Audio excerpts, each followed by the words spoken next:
Charles, let's call him Chuck, Endo tried to understand what was happening to him. He knew that he was lying on something soft, like a bed, and that he was conscious, but he could not open his eyes. Besides, for some reason he felt like he couldn't move. He could feel the pressure of the mattress, or at least that's what he thought it was, and he could feel the air moving across his bare skin, but there was no blanket on him. He heard quiet conversations somewhere nearby. Now he assumed that he was in bed.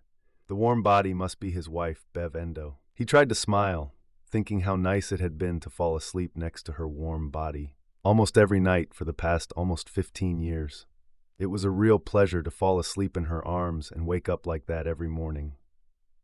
Their love was forever. They met in college. Chuck was finishing his bachelor's degree in business administration, and Bev Willis was a few years younger and working on a degree in education. After his graduation, he got a job at a small local manufacturing plant, and their relationship continued until she graduated. Neither of them had ever had another sexual partner. They studied and experimented with sex until they figured out their preferences. Chuck fell in love with Bev at first sight as soon as he saw her in a student cafe. Her short brown hair, framing her delicate face, moved with every step she took, giving her lightness and cheerfulness. They always looked neat, as if she had just come out of a stylist, although Chuck knew that Bev preferred minimalism in her personal care. Brown eyes, deep and expressive, attracted his attention with such force that he often lost the thread of the conversation when they looked directly at him. His eyes were for him like a mirror of her soul's sincere, warm, and always with a slight, mischievous sparkle, especially when she laughed. Bev's dazzling smile, full of life and inner light, instantly dispersed any shadow on Chuck's heart. He remembered how this smile enlivened even the most ordinary moments, turning them into small holidays. Bev had a sophisticated figure that fascinated Chuck from the first moment. Her 36 sea breasts always attracted his attention, but he saw in her something more than just physical perfection. Her narrow waist, smoothly flowing into beautifully curved hips, emphasized the femininity and harmony of her physique. Her hips, as if specially designed by nature to fit perfectly with her body, flowed into slender, well-proportioned legs that seemed perfect, especially when she wore dresses or skirts. With the small feet added even more grace to her. They seemed so fragile that Chuck always wanted to take her hand, as if protecting her from any random blow of life. The years passed, but time was surprisingly kind to her. Now that Bev was 37, her appearance remained much the same as when they met, if not better. She still looked fresh and attractive, even though she gave birth to 2 children during this time. Chuck, watching her, was sometimes surprised at her strength and resilience. Bev not only took care of the house and children, but also always found time for herself. She walked a lot. Long walks became for her not just a way to keep fit, but also a way to calm her thoughts and get a boost of vivacity and energy. Sport also became an integral part of her life. She enjoyed working out, attending yoga classes, and swimming in the pool. All this helped her maintain her figure, which still drew admiring glances from Chuck. Chuck sometimes wondered how she managed to balance all these tasks.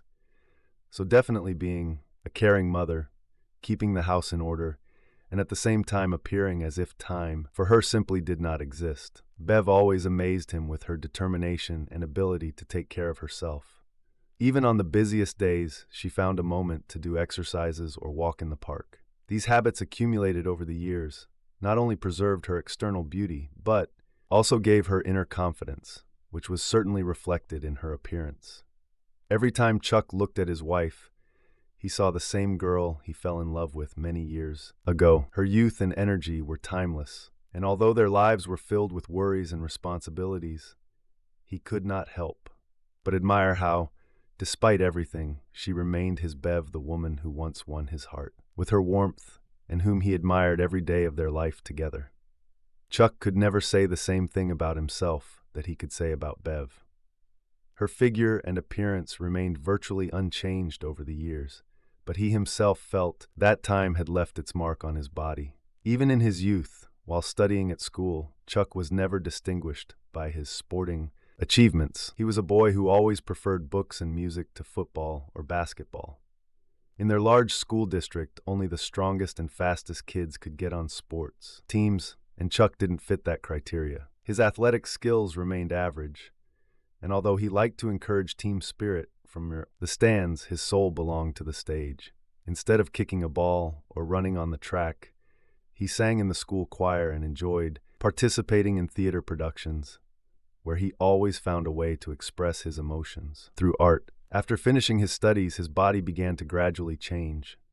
Over the years, Chuck gained several extra pounds, which became his constant companions. His 178-centimeter height masked this weight with the right clothes, and when he stood up straight, it was difficult to notice how much he had changed. However, in profile, his protruding belly revealed all his hidden flaws. Chuck was a realist and understood that his body was already far from the standards to which he once met, but he did not make a tragedy out of it. Yes, sometimes his reflection in the mirror reminded him that it was time to go in for sports, but life dictated its own rules. In his world, there was a catastrophic lack of time for self-care. Chuck was always busy. Working at a local factory required a lot of effort and attention.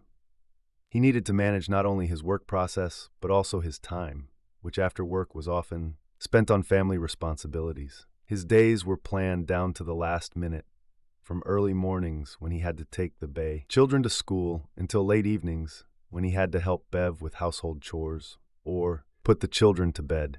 He was the father who was always at the center of family life. I took children to clubs and sports clubs, to their friends' birthdays and school events. Chuck strived to make their childhood as rich and vibrant as possible, even if it meant that his own interests had to fade into the background. When he had a free minute, he liked to watch sports programs. Chuck always enjoyed the moments when he could relax in his chair and watch his favorite teams. His dream was to create his own man cave, a private space where he could retreat to exercise on the treadmill or bike while watching football or baseball.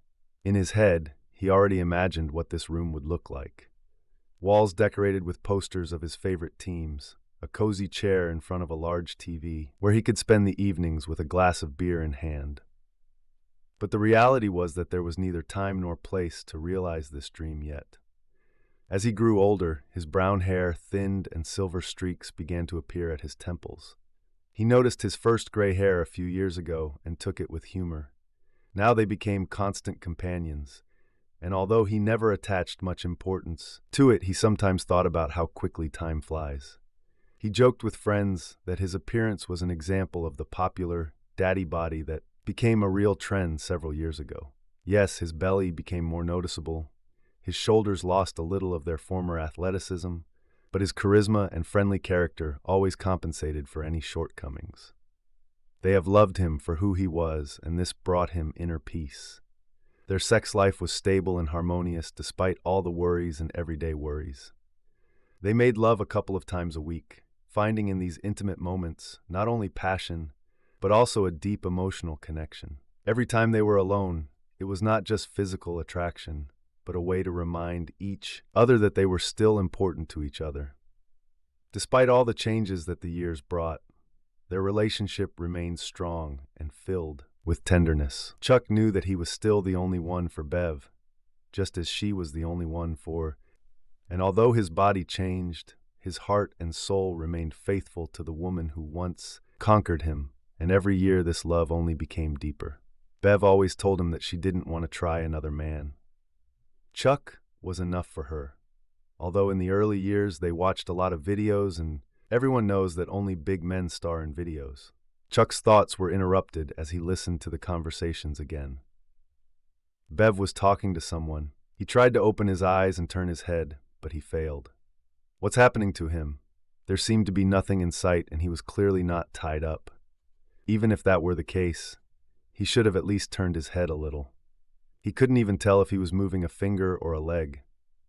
He strained to hear the conversation. Finally, he made out a few phrases. It seemed like there was someone else next to him and Bev. Who could it be? After all, he was completely naked. Bev was talking and comforting the other person. Honey, leave it to me. When I'm done with you, it will seem like you were at the very least harassed, and at that worst done against your will. When I yell at Chuck and show him what he did, he won't be able to justify himself. Another person whispered, what if he wakes up too early? What will we do then? He's not connected at all. The whisper was so quiet that Chuck couldn't figure out who it was. Why was she worried that he would wake up too early? It seems there was an exchange of kisses. Everything is fine. The guy who gave me this stuff said Chuck wouldn't be able to move. If he starts to twitch, I'll give him another drop and he'll stay still for a while we get everything ready. She whispered again, I know. I like to look at him. I've never seen him so close. When you seduced me, I didn't know that I liked women. Now I realize it and I like it. Another female voice was very familiar to Chuck. Where had he heard it before? Why did Bev do this to him? They had a strong relationship, or so he thought. Okay, Darcy, let's do this. Chuck heard the name. The only Darcy he knew was their neighbor, Darcy McNeil, who lived down the street. Let me grab my phone and take some photos. Someday we'll be able to look at this and laugh about how we got everything from Chuck. Darcy replied, I don't like what we're doing to him. He was always kind to me and treated me right. He doesn't even make lewd comments like a lot of other guys, and he's never tried anything with me. Are you sure we should do this? I'm confident. He is too straightforward to allow me to have any lover, even a woman. Besides, if he agreed to let me have you on my side, he would want to have sex with you, and I won't share you with anyone. No, we must get as much as possible from him so that we can be together forever. She stopped for a moment. I love him, and he gave me 2 wonderful children, but I love you more.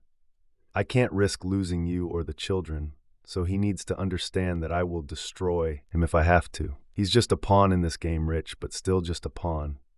Bev must have gone back to Bev. I set up my phone to record us on video.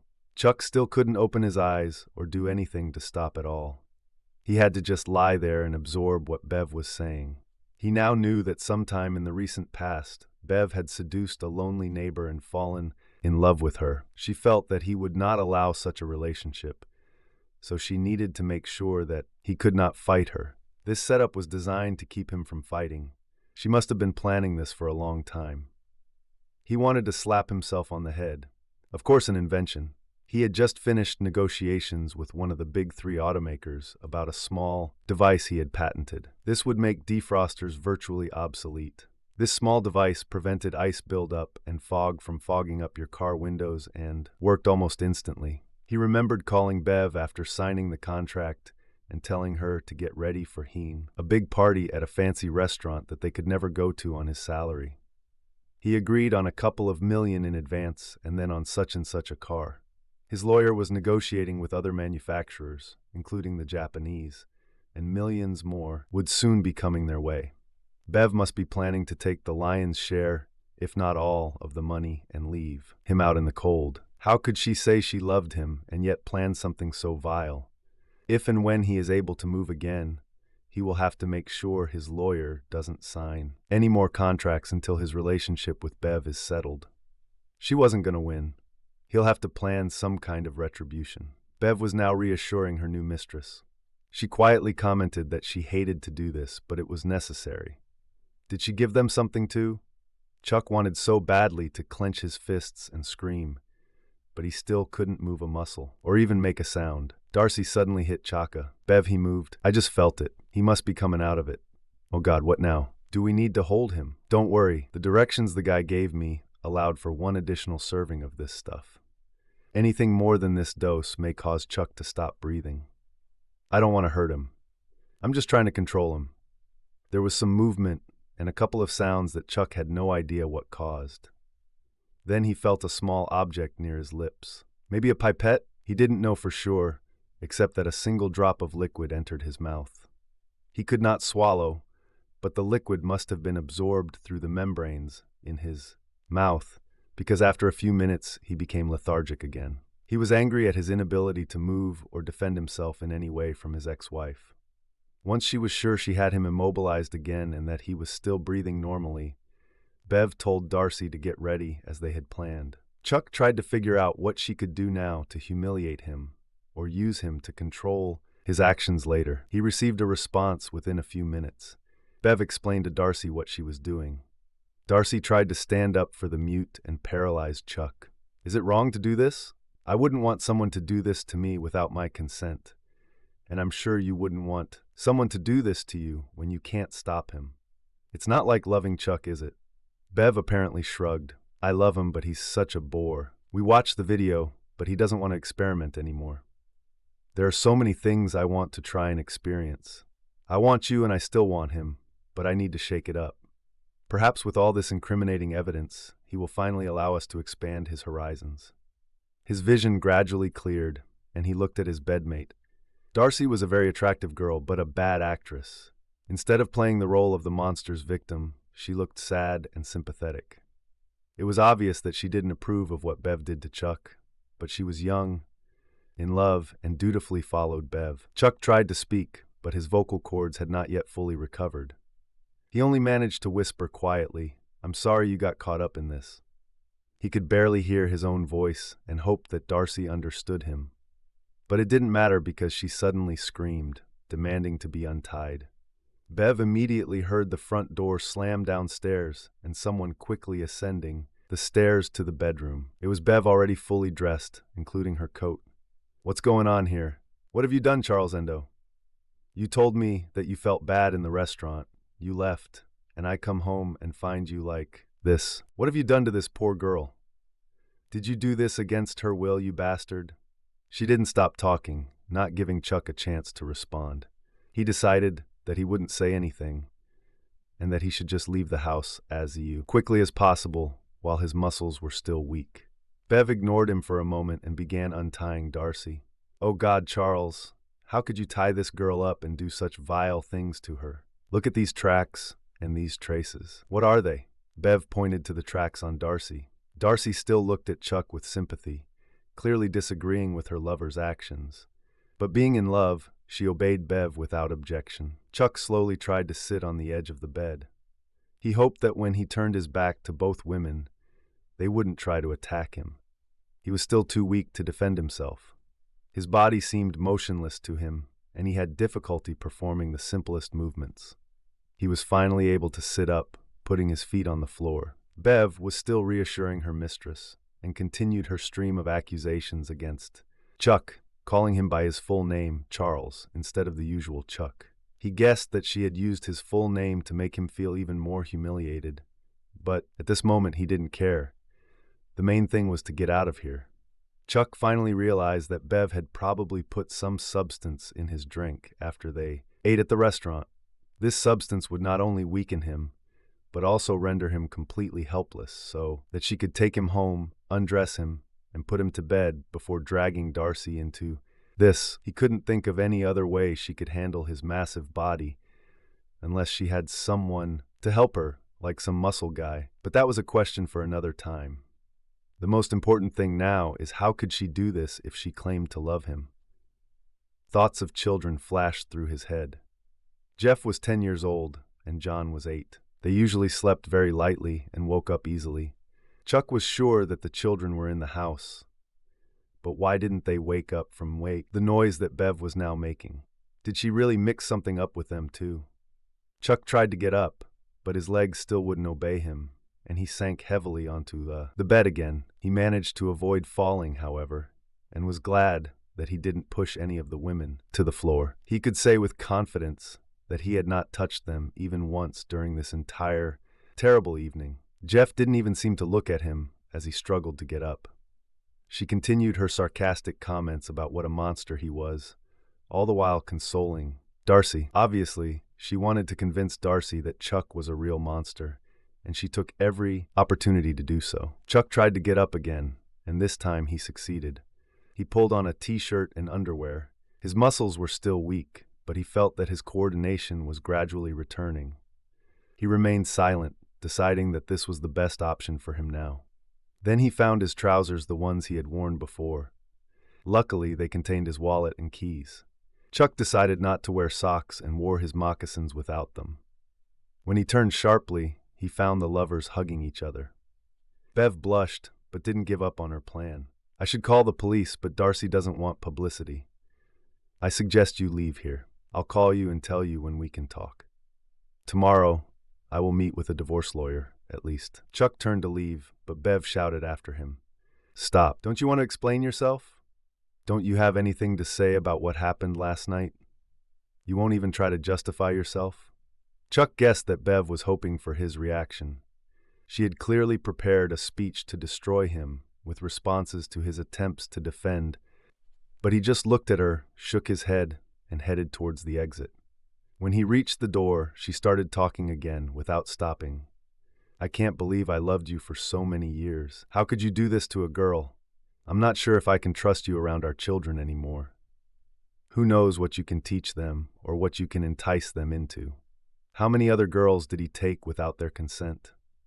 Maybe you're a secret criminal and I just didn't know about it. All those evenings and weekends when you said you were working on your invention, you may have been stalking girls to attack them. I don't know you anymore, you monster. Get out of here." Chuck stopped, straightened his shoulders, and almost answered, but restrained himself. He knew it was probably all being recorded. Sure enough, when he looked, he saw Bev's phone sitting on the dresser, clearly recording everything that was happening. As Chuck approached the dresser, he allegedly tripped and hit it. His phone fell, and he quickly grabbed it, tucking it into his pants pocket before it hit the door frame and walked out of the bedroom. He hoped that the noise of the phone falling would mask his action. He wanted everything on that device, and he was willing to go to great lengths to avoid giving it back. Luckily, Bev didn't know how to open the gun safe, and there were no guns in the house. Outside of the safe, he slowly walked down the stairs to the front door. Walking outside, he saw his car parked near the house. He remembered that they drove to the restaurant in his old Pontiac. Chuck was planning on replacing it soon, and wanted to have something special with the car one last time before purchasing a new one, possibly a Tesla. Of course, he dreamed that the new car would contain his own invention. He winced as he thought about how it could have been and what he had planned before this horrific evening. Growing up, Chuck noticed that Bev and Darcy were no longer looking at him from the window, and the lights in the bedroom were dim. He concluded that they would most likely now celebrate his departure with lovemaking. Chuck firmly decided that he would try to thwart their plans. He slowly pulled away from the house and drove down the street, wondering what to do next. Stop at a motel, call someone for help, or go to the office and try to sleep on the couch. He was lost in thought, but suddenly realized that he had unconsciously driven up to his neighbor's house. He parked at the Jenkins house, and then everything became clear. His subconscious led him to the only place where he could find help. Mark and Terry Jenkins were police officers. Both worked as detectives in the local department, and since the Endo family moved here, they maintained good relations with the neighbors. Chuck had no other close friends whom he could confide in such a dire situation. He got out of the car and walked to the door of their house. It was now about 2 a.m, and he had to be careful, knowing that his neighbors were always armed and would be suspicious of someone ringing the doorbell at such a late hour. Chuck walked up onto the porch and rang the doorbell, then took a step back to be less threatening. A few minutes later, the porch light came on, and the little speaker Chuck hadn't noticed before came to life, and Mark asked what he wanted. Chuck realized that they most likely had a camera installed to check visitors before opening the door. "Mark, this is Chuck Endo. I live down the street. Listen, something terrible happened to me today, and I really need your help. I know it's late now, but I can't wait until the morning. Please help me. I need your guidance and your friendly shoulder." After that, the door opened and Mark invited Chuck to enter. Mark was wearing silk boxers and a t-shirt, probably his usual night clothes. They covered his body, but did not restrict his movements. Inside the house, Chuck was met by Terry, who was holding a gun in her hands ready to cover her husband if danger arose. She was wearing a robe tied tightly around her waist. Chuck had no idea what she was wearing underneath, but it didn't matter. Mark invited Chuck to sit on the couch, and they gave him a glass of water. Chuck thanked them and began to talk about what happened that night. He tried to give as many details as possible about what Bev had done to him. At first, Mark and Terry were skeptical, then stunned. It was hard to believe Bev's behavior, since they had always considered the Endo family to be exemplary. Moreover, having no children of their own, the Jenkins considered Jeff and John something like nephews, maybe even almost sons. Chuck took out Bev's phone and showed them the photos and videos that were on it. This was quite compromising for her. Having finished the story, he asked the question, "What do you think I should do? I can't trust her anymore. She drugged me, then tried to make me out to be a rapist, and she herself had sex with me without my consent. What can she do next time if she thinks I will interfere with her plans again?" Mark nodded, saying that they needed to talk privately with Terry. They left the room, and Chuck heard only quiet whispers as they discussed his problem. Finally, they returned. Terry had a few questions for Chuck. "Chuck, tell me, what do you want to end up doing with Bev?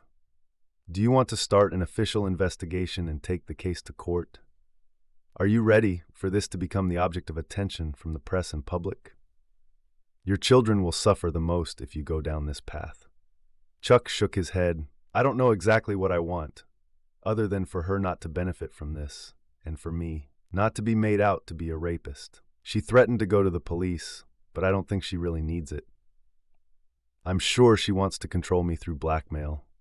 Then Mark suggested another option. "Listen, you already have everything you need to ruin her plans. If you just file for divorce, she'll get half of everything and most likely custody of the kids. She may poison them against you or prevent you from seeing them at all. Why don't Terry and I go to your house right now and catch them in the act? We can act like we're investigating what they did to you and try to scare them into confessing. In the meantime, you can go to the nearest hospital and undergo an examination for the crime that occurred. This is not common in men, but given the cases in our city, it would not be unusual." He leaned back. "If it does nothing else, then at least it will prevent Bev from going to the police and saying that you didn't do it, but you did it. You will be one step ahead of her." Chuck didn't want anyone to know what happened to him that night. But if it could be proven that he was drugged with some kind of substance, it would give him a serious advantage. He nodded in agreement. Mark asked Chuck to send all the photos and videos from Bev's phone to his work email and personal phone. Chuck did so, and then gave the phone to Mark. He smiled and promised to try to return him to the bedroom so that Bev would not suspect that he was gone. Chuck stood up and headed towards the exit. Terry had already disappeared into the bedroom to get dressed. Mark walked Chuck to the door, but before allowing him to get into the car, he stopped him for one last conversation. "Listen, Chuck, we don't talk about this, but Terry and I are investigating these types of crimes here in the city, as well as in several surrounding areas. Terry is a true master at getting recognition. I think when we interrogate Bev and Darcy, she'll be able to get a lot out of them. We will find out the whole truth, you can be sure." Mark paused to let Chuck process the new information. Then he handed him a business card. "When you get to the hospital, if they ask you if you should report what happened to the police, show them this card. Tell him I'll be there soon to take your statement and talk to the medical staff. This will help keep the incident secret until you decide what to do next." "Fitz," Chuck nodded, realizing that he was relying on his neighbors more than ever. It was difficult for him to trust anyone in this situation, but Mark and Terry seemed like reliable allies. They promised that they would try to keep everything secret. Mark then asked Chuck for his house keys. "I'm not sure how legal this is, but I want you to sign a release to inspect your home, allowing us to enter without a warrant. This will allow us to avoid alerting your wife by ringing the doorbell. This way we can catch them red-handed." Chuck agreed and quickly wrote a statement allowing Mark and Terry access to his home to examine possible evidence of illegal activity. After he signed the document, Mark asked Chuck to do one more thing. He took out a small piece of paper that looked like litmus paper. "Bite the edge of this paper," Mark asked. "If there are bite marks on Darcy's body, we can quickly compare them to your teeth and take pictures to prove that you didn't leave those marks. No matter what the video shows, it will be admissible in court, even if her family's bored." Lawyer tries to challenge the legality of the recording by arguing that it was obtained illegally. Chuck nodded again then, as instructed, bit the paper and held it in his mouth so that saliva would also get onto the paper. After he returned the paper to Mark, he had another thought. "Can you find out what's wrong with my boys? Usually, when there is noise in the house, they wake up, but this night they didn't. Wake up when Darcy screamed or when Bev started screaming at me. I'm worried that she also gave them something. I don't think she's capable of thinking rationally at all tonight." Mark felt even sadder at the thought that Bev could have harmed her sons by committing this heinous act. He nodded. "Yes, we will check them. I sincerely hope they are not in the house. If they're there, we might have to charge her with endangering them.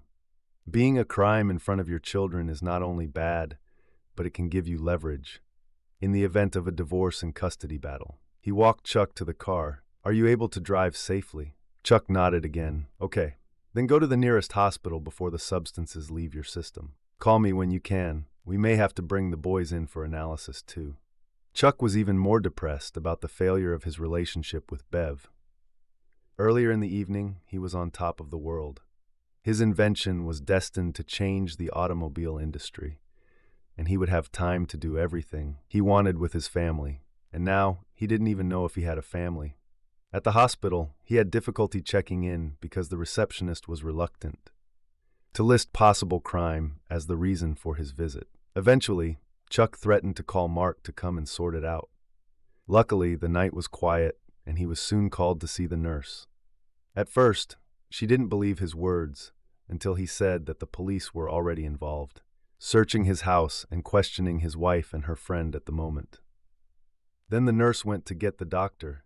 About 10 minutes later, a doctor came in and also examined Chuck. He didn't laugh at him, but at first it seemed like he didn't believe his story until Chuck described how he couldn't move a single muscle, but was completely conscious and aware of everything that was happening around him. The doctor immediately called a laboratory assistant, and he took a large amount of blood from Chuck. He also had to take a urine test. This was followed by a physical examination. Chuck developed a respect for women who go through such hellish examinations. After the examination, the doctor prescribed an ointment for the pain that Chuck had already experienced or would soon feel. He was also informed that the blood test would be sent to a major laboratory since the suspected substance was unusual to be used in a date crime, and therefore additional tests were required to verify. When the examination was completed, Chuck realized that the substance may have reduced his pain levels. He was grateful for the ointment and a prescription for a mild painkiller.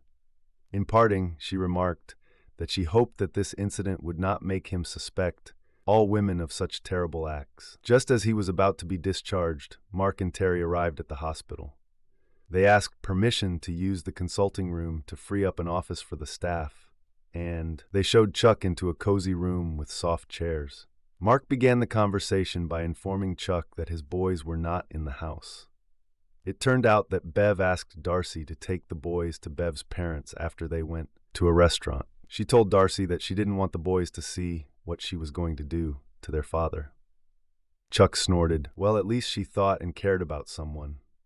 It's just a shame she hated me so much that she decided to pull this crap. Terry interjected, saying that when they got to this part of the investigation, Bev insisted that she still loved Chuck and didn't want to seriously harm him. Chuck snorted in disgust again. Mark continued to describe how the investigation went. Using Chuck's key, they entered the house without waking the lovers. They went into the bedroom where Bev had Darcy tied up again and made love to her. Mark noted that they had great photos and videos of the whole thing. Terry continued the story. To say that we surprised your wife and her mistress is an understatement. She was absolutely shocked. It seemed to me that she didn't think at all about what could happen after what she did to you. It was as if she believed that you would hide, heal your wounds, and then beg her for forgiveness. Terry shook her head. When we announced that we were in your bedroom for official purposes, she almost burst into tears. And when Mark said that we were investigating a crime, she sobbed, saying that it was you who attacked Darcy. It seems Mark almost laughed in her face. After all, at that moment Darcy was tied to the bed. The substance in the bottle that she gave you was standing on the nightstand by the bed. She showed Mark the vial, now in an evidence bag. We'll take fingerprints from this bottle, and that will greatly help your case. Also, since there is no label on it, we will run tests to determine exactly what it is. Mark added, after that she tried to untie Darcy and then began to insist that we leave the room. I was pleased to tell her that we had written permission from the owner of the house to conduct a full search. I also advised her to urgently find a lawyer if she believes that we are violating her rights. There was some conversation between them that they didn't want to involve other people in this, but I told her that she might not have a choice. Then I gave her the phone number you gave me. She fell silent for a second. realizing that we have video and photographs of what she did to you. He took a sip of the coffee he was holding, and then Darcy began to cry. She sobbed that she never wanted you to get hurt because you are a good person. She even screamed at Bev to let her go. I took a few pictures of Darcy tied to the bed before we let Bev untie her. After she was released, I asked Darcy to remain lying down to take photographs of the tracks. Bev recovered and started pointing to these marks as evidence that you attacked her, but fell silent again when I compared them with a piece of paper that had your teeth imprinted on it. It turned out that the marks could not have been left by your larger mouth. Comparative photographs will prove her betrayal. She took another sip of coffee. Darcy was starting to get angry with Bev by this time. She is a beautiful girl, but it seems that she is not a fan of such exhibitions. She forced herself to remain still while I took the pictures, and then she covered herself with the sheet and sat down. She told her version of this whole situation. It turned out that Bev had seduced her and had been having an affair with her ever since. Whenever you were busy and away, Darcy would secretly come to your house, and they would quickly make love, hoping you wouldn't return early. They both began to feel frustrated that they couldn't spend more time together.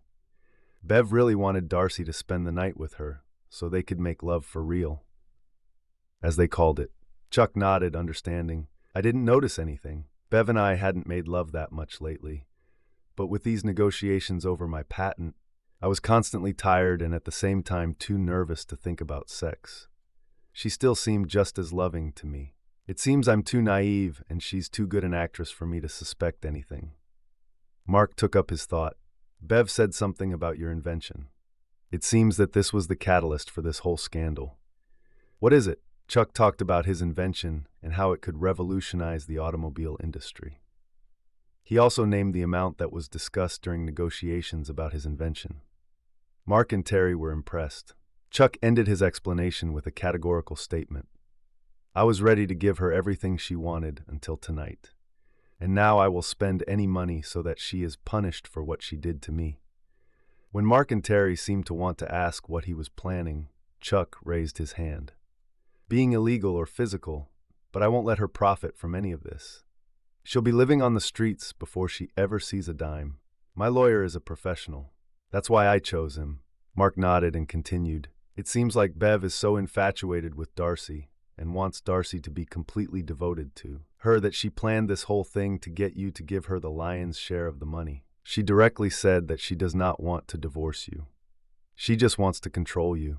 With that threat hanging over your head, she thought she could dictate terms to you for the rest of your life. Yes, she said something to Darcy when I was immobilized. Bev also said that she was not going to share Darcy with any man and wanted her to be all hers, quite hypocritical of her, considering she was still willing to use me. Chuck just shook his head in disbelief at how little he knew his wife after 15 years of marriage. He raised his head again. What should I do now? What are my options? Terry responded to this question. We have enough evidence to file a case for kidnapping, false imprisonment, and non-consensual sex if that's what you want. But I think it will destroy you, Bev, Darcy, and your boys if you choose this path. Fortunately, when you stopped by and didn't immediately call the police, all this can be kept a secret if you want. We have all the necessary evidence, but there is no official statement about the crime. She paused so Chuck could process the information. None of this may stop a radical judge in a divorce case from giving her custody of the boys. The fact that she removed them from the house while this was happening may endear her to the judge, and she may be awarded significant alimony due to your financial success. She can also get limited visitation rights if she can prove that this whole situation made you do something stupid and convince the judge that you are unstable. There have also been less strange cases in civil court. Chuck allowed himself to think about this information as well. Can Bev win? He needed to rest without thinking about his wife's betrayal. He also needed to talk to a lawyer, and as soon as possible. Perhaps Bev was too hasty with this idea. No final contracts have been signed yet, and no money has changed hands. There was nothing so far to indicate that she or the IRS might intervene. I needed to figure out my capabilities. I think I won't lose or gain anything in a couple of days if I think about my options. I need to rest and then start planning. Please keep all evidence until I make a decision. I hope that nothing ends up on the internet. It will complicate everything again." Terry patted his hand, just assured that we will keep everything secret until action becomes necessary. Mark deleted files from Bev's phone and even reset the settings. She will have to re-enter all the numbers and restore even the most innocent photographs. She also gave him access to her cloud account, and he verified that no incriminating material was stored there. Since we are constantly working with evidence, we will make sure nothing gets leaked.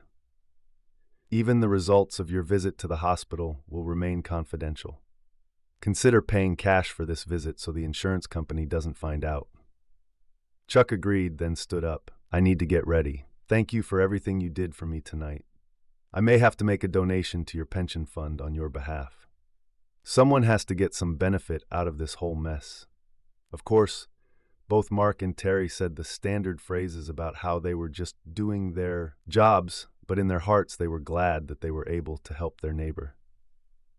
On the way home, they agreed to keep an eye on Bev and try to prevent any strange things she might do in the coming days. They still found it hard to believe that Bev could do something so deliberate and destructive to the man she claimed to love. Chuck went through the discharge process. He took Terry's advice and arranged to pay the bill through his credit card. Thank God he had a high credit limit. It seemed to him that he would be needed in the coming days. From there, he went to a local hotel and rented a room for the night. The hotel was close to his work and could be reached on foot. It was close to his work, and if necessary, he could even walk there. Although on reflection, he decided that it was really necessary, he needed to lose weight. Bev maintained her figure through hard work, and perhaps his daddy belly was one of the reasons why he was hit with this onslaught of problems. His thinning and graying hair could not be corrected, but the weight could be lost. If he needed further action, he could rent a suite and write off all expenses against future earnings from his invention. While he was wondering what to do tomorrow, Saturday, he quietly fell asleep. His exhausted body and mind were finally at peace, at least for a while. Work began to slowly wake up as he always did until he tried to roll over. From a sweet dream of exotic islands and warm sand, he instantly switched to a state of complete vigor, releasing a groan from his chest that could turn into a scream. Suddenly, he remembered everything that happened last night. He burst into tears of grief over the loss of his love and his current life situation. He was grieving. Doc sat alone, feeling his heart gradually sink into a cold pool of hopelessness. He recalled how he had once heard about the 5 stages of grief described by Elizabeth Kubler-Ross, and now, as if by cruel irony, he was experiencing almost all of them. Denial, anger, depression, all of this overwhelmed him in one moment, and each blow was more painful than the previous one. The only stage he did not experience was the bargaining stage. He didn't see the point in this. How can anything be changed when his world is completely destroyed, when the trust and love that seemed indestructible have evaporated as if they had never existed? He saw no way to restore his old life, the one he had before last night. All the bridges were burned, and even if a way back were miraculously found, Chuck wasn't sure he would want to go through them again.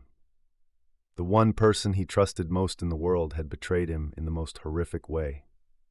Dev, his wife, his colleague, the person with whom he shared every thought, every moment of his life, was capable of the unimaginable. She cheated on him with a woman, but it was not just a betrayal of the body, it was a betrayal of the soul. She not only found solace on the side, but also threatened his life. Her actions turned out to be even darker and more insidious. She brought illegal substances into their home, drawing him into a world he knew nothing about and did not want to know. He never would have thought that he would find himself in such a situation where danger was literally breathing in his face. Memories of last night floated through his head like scenes from a movie he wished he could rewind or erase forever. They were filled with horror and misunderstanding. Bev didn't just accuse him, she accused him of something he could never even imagine in his worst nightmare. Her words were filled with venom, and each accusation pierced his heart like a dagger. She made him guilty of something he didn't even do. She made him look like a monster in her eyes, and that was the most devastating blow. Chuck couldn't believe this was happening to him. How could everything fall apart so quickly? How did the person he considered his support turn into the source of his greatest pain?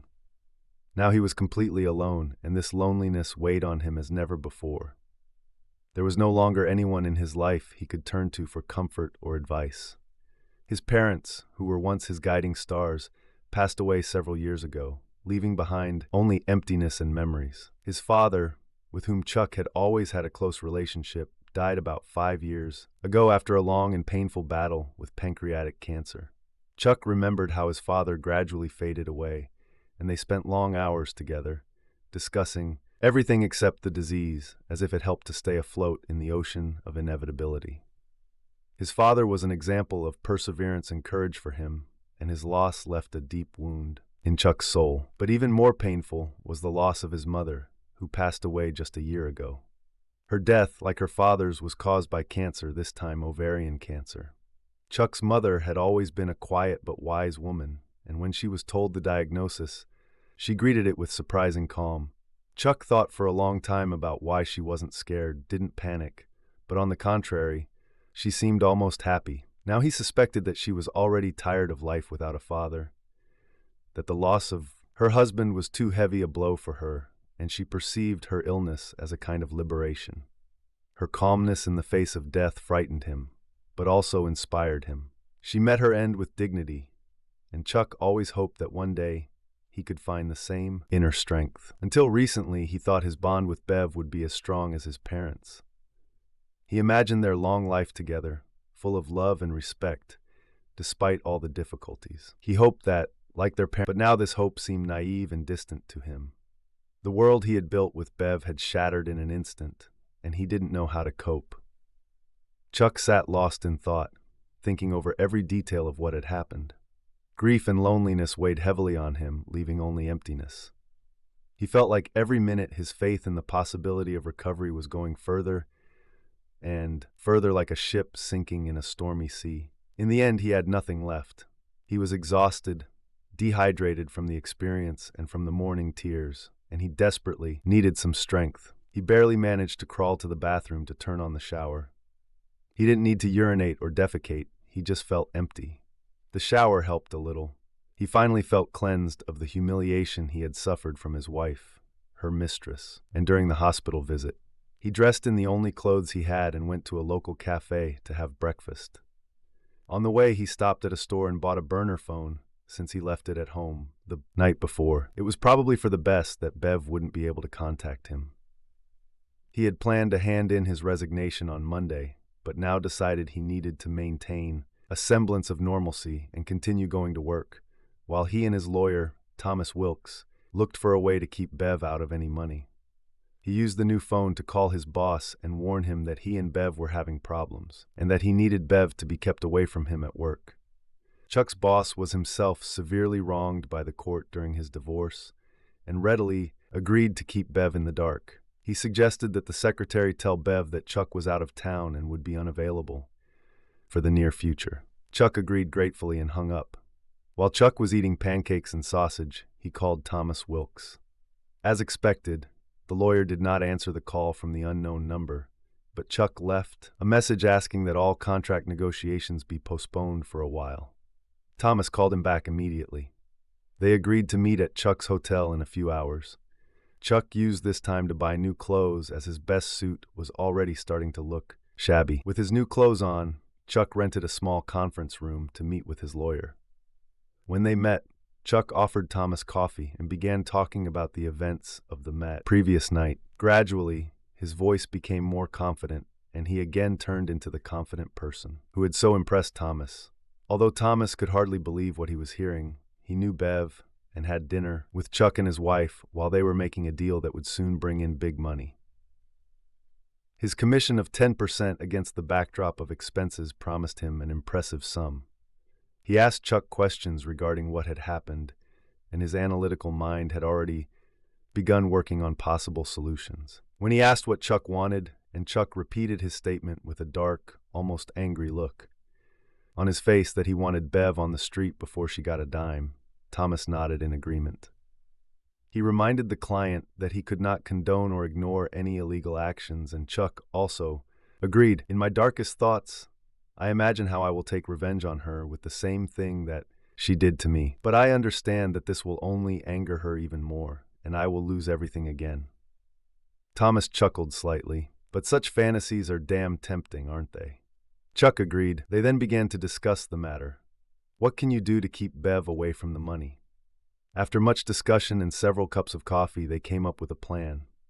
Chuck was temporarily excluded from financial processes.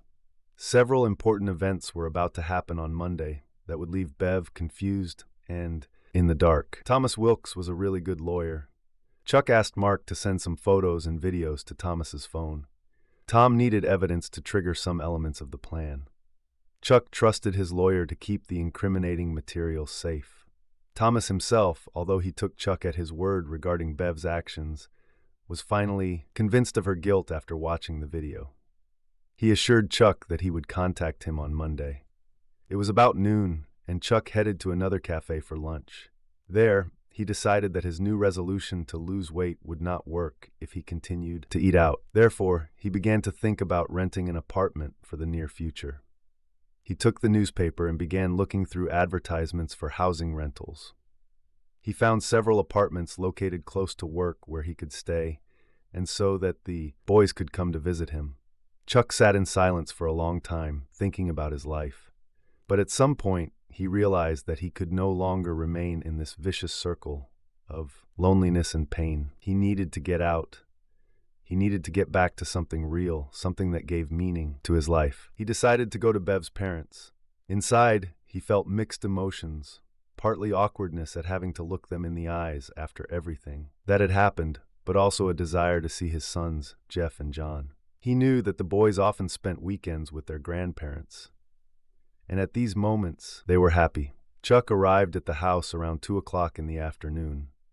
It was a familiar white house with a well-kept lawn that always gave him a feeling of warmth and calm. When he got out of the car, a familiar picture immediately caught his eye.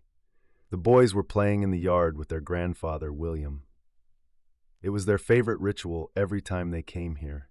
William, who was already about 60, would arrange games for them in the fresh air. Despite his age, he was in excellent physical shape. His gray hair was thick and well-groomed, and his face, although marked by time, still looked cheerful and alive. William was the same height as Chuck, but his stately posture and confident movements betrayed a man who was used to not just turning nuts in his auto repair shop, but also living an active life. William owned a small auto repair shop that brought in a steady income, and Chuck always admired his hard work and ability to manage things. He was a real example for his grandchildren, whom the boys adored. Every time they visited their grandfather, they were delighted, knowing that they would have a lot of fun from ball games to fishing trips. Chuck liked that his sons were so close to William, because his grandfather knew how to not only captivate them, but also teach them something useful, passing on his knowledge and life experience. Chuck stood at the gate, watching the game, and for a moment he felt a warm wave wash over him. It was an almost perfect picture. His children were running around the lawn, laughing and carefree, while Grandpa was throwing them a soccer ball.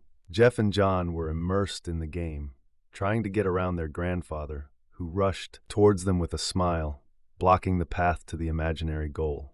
Chuck suddenly realized how long it had been since he had been involved in such moments. Work, household chores, and all the problems that piled up in his life alienated him from these simple joys. Suppressing his inner fatigue and doubts, Chuck decided to join the game. He stepped onto the lawn and shouted, "Come on, I'm for you." The boys enthusiastically supported his initiative, and the game quickly resumed with Chuck on the team. He was not in good shape. It was obvious from the first minutes. But the excitement and joy of the game quickly captured him. The ball flew between adults and children, and everyone tried to do everything possible to prevent the opposing team from scoring a goal. Chuck laughed as he caught up with his sons, trying to predict their next move. But the boys were quick and quickly circled him, which caused even more fun. About 10 minutes later, Chuck was already out of breath. His heart was beating like crazy, and he realized that physical activity had long been a rarity for him. But despite the fatigue, he felt alive and happy. His body hurt, but his soul rejoiced. This moment, although so ordinary, was precious to him. He had not felt such freedom from his thoughts and problems for a long time. His sons screamed and jumped around with delight, and Chuck realized that he needed to find time to play with them much more often. However, as soon as the game ended and they all sat down on the grass to rest, worry crept into his heart. He looked at his boys, at their happy faces, and could not help but wonder, how often will he be able to see them in the future? The events of the last night, like a shadow, hung over him again, darkening this moment. Bev and her betrayal, her accusations, their broken marriage, all this meant that soon he would have to fight for the right to see his children. He wasn't sure what would happen next, but the thought that he might lose the opportunity to see his sons as often as before tormented him. When everyone was tired and decided to take a break, William broke the silence. "Good to see you, Chuck. You work so hard. Why did you come without Bev? I thought that you might not arrive at all until tomorrow evening. That girl, Darcy, told us you had something romantic planned for this weekend when she dropped off the boys last night. Has anything changed?" Chuck frowned at those words, his face looking both angry and depressed. He took a deep breath and tried to give an evasive answer. "Well, things didn't go as I planned. I decided to stop by to check on the boys. Since tomorrow I am leaving on a business trip, I think Bev will come later to explain everything and pick them up. The way things are now, it's better if they stay here for the weekend. They have school on Monday, and I'm sure she'll come pick them up." William didn't like Chuck's answer. He was a good businessman and understood that part of his success lay in his ability to read his clients. William, they asked for one thing, but actually needed something else, and he knew how to tactfully guide them to the right decisions. He was also attentive to what people were hiding. And now, William understood that Chuck was not telling him that something had gone very wrong, but Chuck did not want to talk about it with his father-in-law. William took this as a sign that Bev had done something to damage their relationship. He considered Chuck almost like the son that he and his wife, Gail, could not have, but Chuck was not a blood relative, and if it came to a serious conflict, they were obliged to support their daughter. Chuck understood this. William patted his son-in-law on the back and nodded, indicating that he understood. He and Gail were going to have a serious talk after Chuck left, and Bev was going to have a tough talk when she showed up, most likely alone. Chuck went into the house to get some water and talked to Gail for a bit. He treated her with the same respect as he treated her husband. They were both wonderful people and did not resemble the stereotype of the oppressive and omnipresent relatives who often made family life difficult. He never felt unworthy of their daughter, and he hoped that when everything fell apart, they would maintain that opinion. Chuck didn't want to let them know about Bev's fall, but he was willing to do it if necessary. He spent another full hour with his sons and his father-in-law. They avoided any awkward questions, although Gail really wanted to know the real reason for Chuck's visit. One look from her husband told her that it was better to keep her mouth shut. Before leaving, Chuck even shared his plan to lose weight and consider shaving his balding head. He even joked that he could grow a goatee and look like the character from Breaking Bad. Everyone laughed and agreed that he could really create such an image. Everyone was in a good mood as Chuck said goodbye to the boys and left. But as soon as he was out of sight, the smiles disappeared and the boys were immersed in watching something on TV. William and Gail quietly discussed what William thought happened during the visit, and Gail agreed with him. Bev had done something serious, and they needed to figure it out. There was a tense atmosphere in the Willis house that evening. Chuck returned to the hotel and made several calls about renting an apartment. He arranged several meetings for Monday and apologized to the landlords for the disturbance on the weekend. One of the landlords laughed. "Son, the need for good housing in this city is so great that sometimes they call me even at midnight. It's just part of the job of property management. Looks like you're new to the rental world. Do I understand correctly? You got divorced or are going to get divorced?" Chuck answered in the affirmative. The landlord continued, "I think I have what you need. Most divorced men are excellent tenants, and I will give you priority in your search. Come see me first thing on Monday." That concluded the conversation, and Chuck was relieved that his search for housing seemed to be ending soon. He went to the pharmacy to get a prescription for painkillers, because the pain had returned, especially after playing with the boys and spending time driving. He needed some relief. He had also thought about buying a bottle of good bourbon, but he decided it wasn't a good idea to mix alcohol with his medications. And anyway, he rarely drank and knew he needed to stay clear-headed right now. Around this time, he noticed the message light on the hotel phone was flashing, indicating that someone had called him. Chuck couldn't figure out who would know he was here. He left his new number with Mark Terry, his boss, and lawyer Thomas Wilkes. No one else knew his contacts. Test results should have been sent to work. He shrugged, thinking that perhaps it was a message from the hotel management. However, a surprise awaited him. "Charles, this is Bev. I asked someone to track your car, and it was found at this hotel. The hotel gave me your number, but you didn't answer the call. You left your phone at home, and I want you to come back. We need to talk. I was ready to let you be alone for a few days. But after the police came to the house yesterday, I decided that we needed to talk things over as soon as possible. Please come home." To say that Chuck was shocked that she found him so easily, and that she continued to believe that she was in control of the situation and demanded his return was an understatement. He had no intention of returning to the house until he was ready. He simply couldn't talk to her at the moment. Her betrayal was too fresh and painful. He decided that he urgently needed to change his place. She'll probably come here and make a scene if she doesn't get her way, especially feeling like she's still in control of the situation. Judging by the fact that she thought it was okay to do this to him, her ability to make sound decisions was clearly in the twilight zone. He didn't feel safe around her in this state. He immediately checked out of the hotel, parked his car in a public lot, and called a local car rental agency that offered a delivery service. She will of course see that he rented a car, but will not know what type or color it is. He hoped that he could drive to work unnoticed without being seen by her. Before leaving the car, he thought about tearing off the bumper stickers that made his car stand out, but decided that it was better to leave it as is so that his car would be easily identified and she would think that he was staying in the city. He went to another hotel, still within walking distance of work, and checked into it. This time he asked that information about his residence be strictly confidential. When he explained to the receptionist that his ex-wife was stalking him, he found a sympathetic person in the hotel employee, and his name was marked confidential. Chuck only hoped that when Bev finally found the right hotel, there would be no one there who would succumb to her sob stories. He slept much better on Saturday night and had a restful day on Sunday, which included a long walk around the city center. He made sure that he was back before dark, because at night, the streets were filled with completely different people.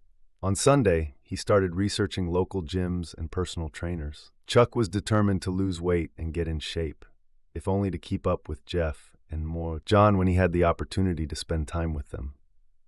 He wasn't going to limit himself to them coming over and playing video games. Monday started with new plans. Chuck realized he didn't have the right clothes for the office, so he put on the wrinkled suit he'd worn on Saturday, but he had no tie, no socks, and wore moccasins. He felt out of place as he was used to dressing soberly and not looking flashy, but now he clearly stood out among his colleagues. Since Bev had to be in class, Chuck decided to stop by the house around 10 in the morning to pick up his clothes, but when he arrived at the house, he saw that Bev was home. Apparently, she took the day off, expecting him to try to come by while she was gone. Damn her, he thought. Chuck returned to work and called Thomas to tell him that Bev was home. Thomas advised him to just stay where he was and promised that he would take care of getting his things back. Chuck then arranged to look at the apartment during his lunch break instead of eating. The apartment turned out to be good, with 2 bedrooms and quite spacious. His sons will feel comfortable there when they come to visit him. The house also had a common room and a small gym.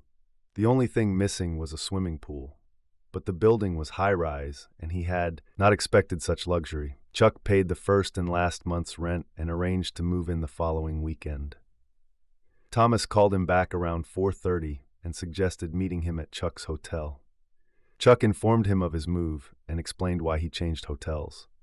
Thomas agreed it was a smart move. The meeting turned out to be fruitful. Thomas brought 2 suitcases with clothes and accessories. They were sent to Chuck's room, and they went to a small conference room. It turned out that such meetings are not uncommon in their city. The room was decorated like an office with large soft chairs and a separate massive table. The walls were paneled and lined with bookshelves. Chuck mentally promised himself that he would make the same room in his next house. Now he could afford it. Thomas handed Chuck several documents to sign. This is the first confirmation of the order of protection against Bev. She is not allowed to come within 1,000 feet of you. The judge wanted to impose even stricter restrictions, but that would have required Bev to move to another city. He was very unhappy after watching the video and listening to Mark's testimony about the investigation. This was followed by another contract with the automaker. This will be arranged differently. A small amount will go into a new bank account, which Bev will only be able to access through the court. The rest of the sum would be distributed in the form of shares in the company, as well as through certain amounts that would go into the account of a new holding company, completely owned by Chuck but registered abroad so that Bev could not reach it. All the necessary paperwork will be filed for the IRS to receive its share, but Bev will receive nothing. The last document concerned bank accounts. Chuck was removed from a joint checking and savings account after transferring half of the funds to the new account. The joint credit cards were paid off, and he was to be issued new ones in his name only. Bev will now have to get her own credit cards. Some of the money was placed in trust funds for Jeff and John's future education, and Bev was unable to access the funds. A new account has also been opened for the boys' daily needs. Bev could withdraw money from him, but only for immediate expenses for the children. She was offered a minimum amount of support and reluctantly agreed to it, at least for now. Thomas went to the bank, paid off the mortgage, and remortgaged the house into Bev's name, with Chuck holding the mortgage. If she missed even one payment, the contract would be considered past due, and Chuck could evict her. His name was also removed from all public utilities. Now all the responsibilities fell on Bev. In exchange, Chuck promised not to expose Bev and her relationship with Darcy, and also not to file for divorce in the near future. Any violation of the agreement by Bev and Thomas would result in legal consequences, leaving her unable to defend herself. The video of her telling Chuck what she did would have been shown to the school board, and she would have been fired for moral violations. Bev also signed an additional agreement allowing Chuck to act as if he were single. Any relationships he had with other women were not to be mentioned in the event of a... Thomas also spoke about his visit to the Endo family home. As Chuck had suggested when passing by earlier, Bev had taken the day off in anticipation of Chuck trying to get home while she was at work. Chuck also told Thomas that Bev found him and that she probably would have caused a scene if he hadn't changed his address. Thomas agreed it was a smart decision. I don't know Bev that well, but she is very different from the woman I had dinner with recently. She either repents of what she did to you or behaves like a queen, confident that nothing should interfere with her plans. She was also really angry about you visiting her parents to see the boys. When she came to pick them up on Sunday, she tried to tell them that they were very tired and were sleeping. She got really angry when her father didn't believe it and kept insisting until she told some nonsense partly based on the truth about Friday night. In general, they are not very happy with her attitude towards you and told her so. Chuck smiled when he heard this. He wondered if she had managed to destroy him that Friday, which he have ruined his reputation with his parents. The only thing he could imagine was that she would gladly throw him under the wheels if it allowed her to control money and relationships. Thomas continued, I came to her with a court order for your clothes. I also demanded that she be the one to pack the suitcases, again from tears to demands, that I immediately take you home. I hope she didn't ruin your clothes.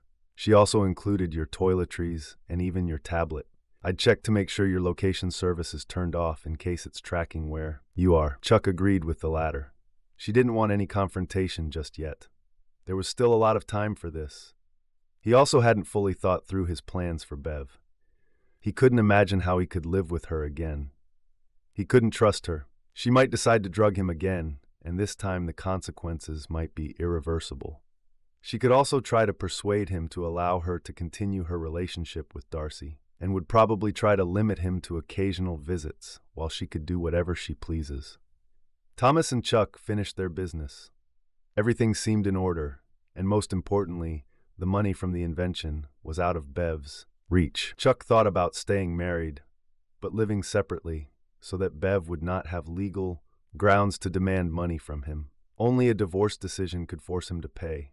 He also thought about warm islands, where they laughed at American laws. It was worth keeping this in mind as an option. Thomas went home, and Chuck immediately transferred payment for his room to a new holding company, of which he was the sole owner and shareholder. He decided to call it RM Industries LLC. RM stood for Used Man. This seemed to suit his new condition. He made a mental note to use some of his wealth for philanthropy, benefiting victim services, centers, and domestic violence shelters, and to create a trust fund at the Thomas Wilkes law firm to represent men who had been abused by unfaithful spouses. Chuck knew he would lose a lot of money if Bev filed for divorce. The system seemed to be rigged in favor of the woman in every relationship, and that was wrong in his case, and he was sure in many others. Then Chuck went up to his room. He opened his suitcases and found his business clothes neatly folded, as well as his shaving kit and a good toothbrush. There was also a note from Bev covered in tears, declaring her love and asking him to come home to her and the boys. That reminded him to check that Thomas had made visitation arrangements. He practically ignored the rest of the note. Deep in one of the suitcases, he found his mobile phone. He checked, and it was fully charged. Chuck took out the battery because he was afraid that Bev would hire someone to track the phone. Hell, she could report the phone as lost and ask the cell phone company to find it. Without a battery, this was impossible to do for some time. Chuck decided to continue using the burner phone. He also turned on the tablet and made sure the location app was disabled. He checked other apps to make sure none of them could give away his location. Chuck was calm that this wouldn't happen. If Bev found him, she would only have a few days before he moved into his apartment. If he thought that she found him through the tablet, he would simply throw it in the trash somewhere far away, or give it to some homeless person to travel with the tablet, while Bev continued to look for it. This thought amused him. Isn't it amazing that he didn't care so much about what Bev wanted or needed anymore? Last Friday, he was ready to give her everything she could want, and now he laughed like a schoolboy, imagining how to thwart the plans of his wife, who had now become an outcast in his eyes. He also wanted to get even with Darcy for her part in Bev's plans. He didn't want to cause her any serious harm, but short of exposing her to her parents, he didn't know how to take revenge for her role in this scandal. It seemed to him that she was more of an innocent bystander, like a friend whose boyfriend robs a store while she waits for him in the car. From a legal point of view, she was just as guilty, although she may not have even known in advance what would happen. Still guilty, but deserving of a more lenient punishment. By the end of the week, Chuck felt that Bev was doing everything she could to find him. She somehow found his car, because when he stopped by one day to check on it, there were several notes on the windshield wiper asking for forgiveness. Apparently, she brought a spare key as he found several more letters inside the car. Each letter began with a request to return home and ended with a threat that she would not allow him to see the boys until he came to his senses. Bev also came to his work several times. At first, she left when she was told that he was on a business trip.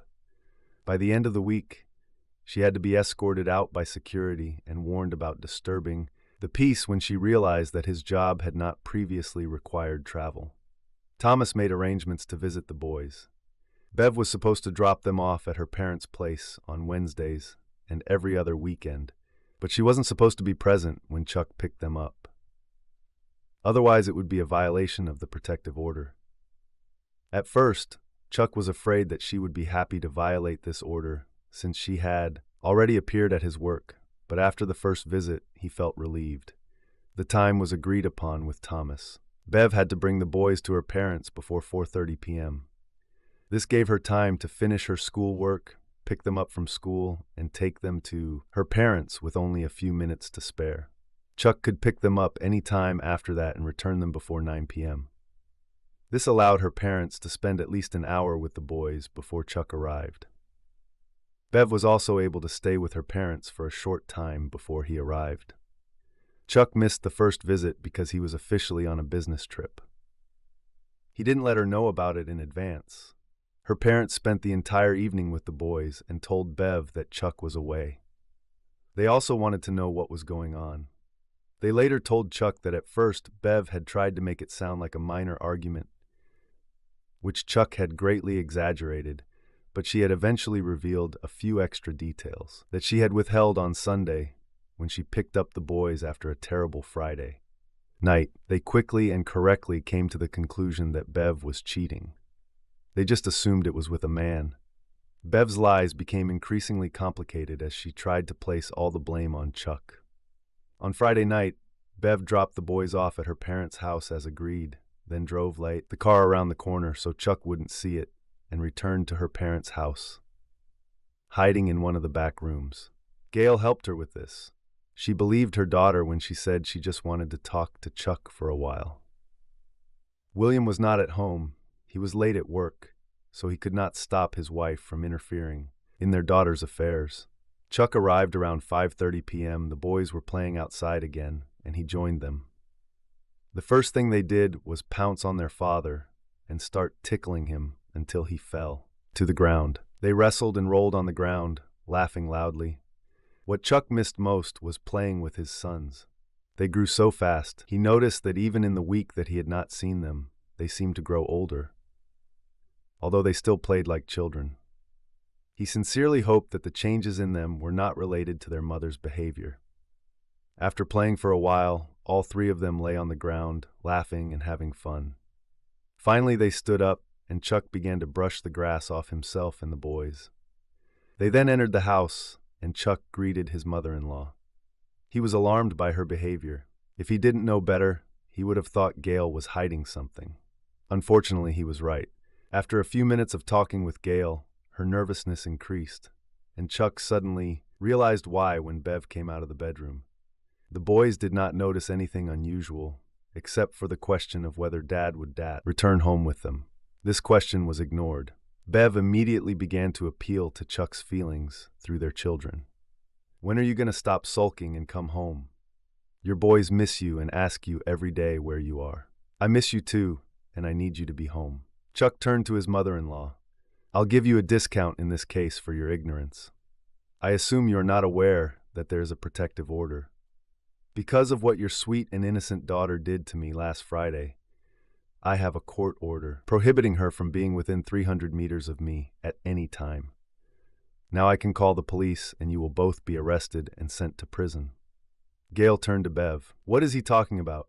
You told me that you had a misunderstanding. I don't think miscommunication justifies putting 300 meters between you two." Bev tried to come up with a plausible explanation, starting with the fact that it was all a misunderstanding. While she was trying to find an excuse, Chuck gathered the boys and their backpacks and left the house. He didn't say goodbye. That night, Chuck and his sons spent time like they hadn't spent in a long time. In the hotel room where he brought them for the weekend, there were no everyday worries.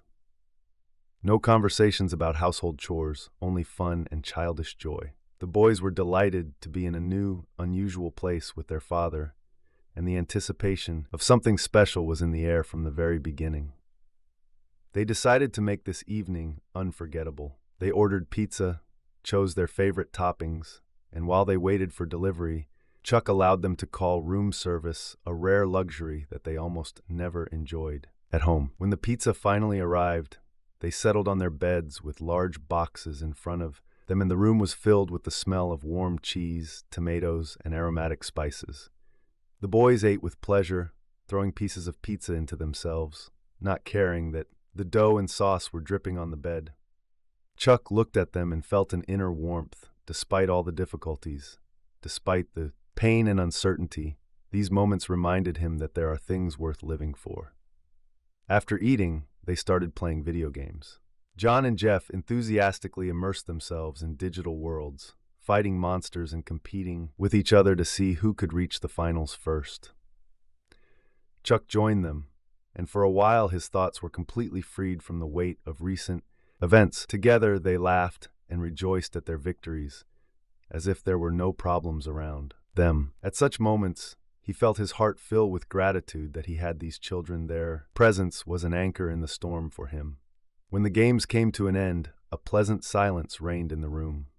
The boys settled down on their beds and began to have quiet conversations in the darkness, like the sacraments that children often share among themselves when the lights are off, and the night seems to bring something magical. Chuck knew they had serious things to talk about, but he wanted the transition to be smooth. Finally, he decided to start a conversation.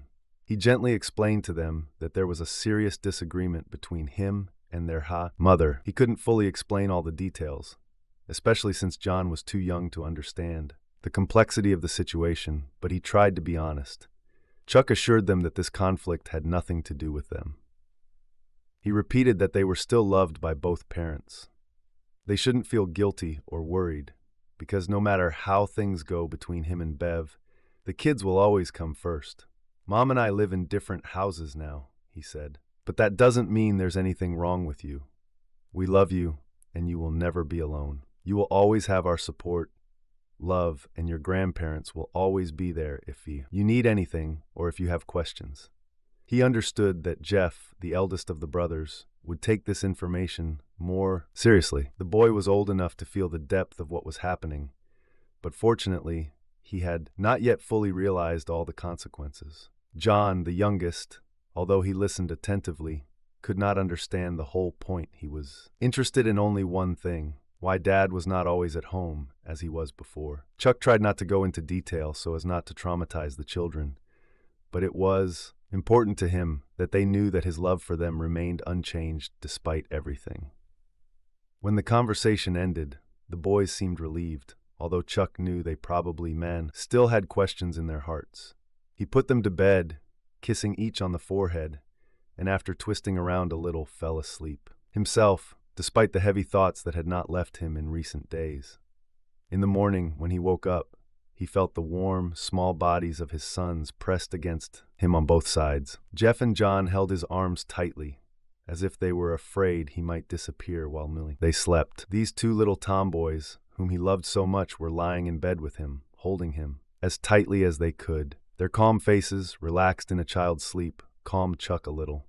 They felt his fears, his pain, but with their childish hearts, they looked for the only way out to hug him and not let go. Their innocent affection gave him more than he could express in words. This was the moment when Chuck realized that, despite all the difficulties that lay ahead, he would never stop fighting for his children. Their love and trust were the only thing that kept him afloat when everything around him seemed to be crumbling. The day had started quietly, but there was hope in it. Hope that, despite the breakup with Bev, she and the boys could maintain their bond.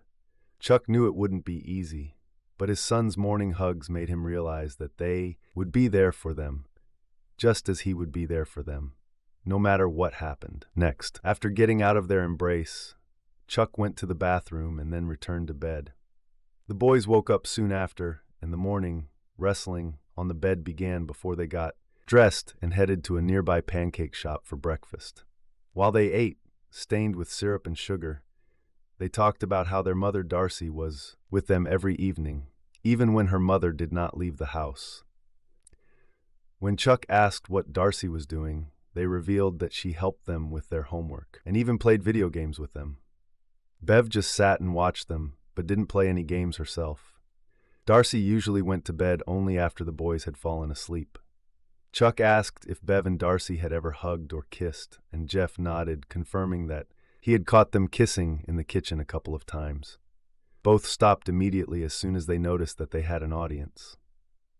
Jeff didn't think much of it since it happened months before Chuck left home. Darcy just started visiting them a lot more often lately.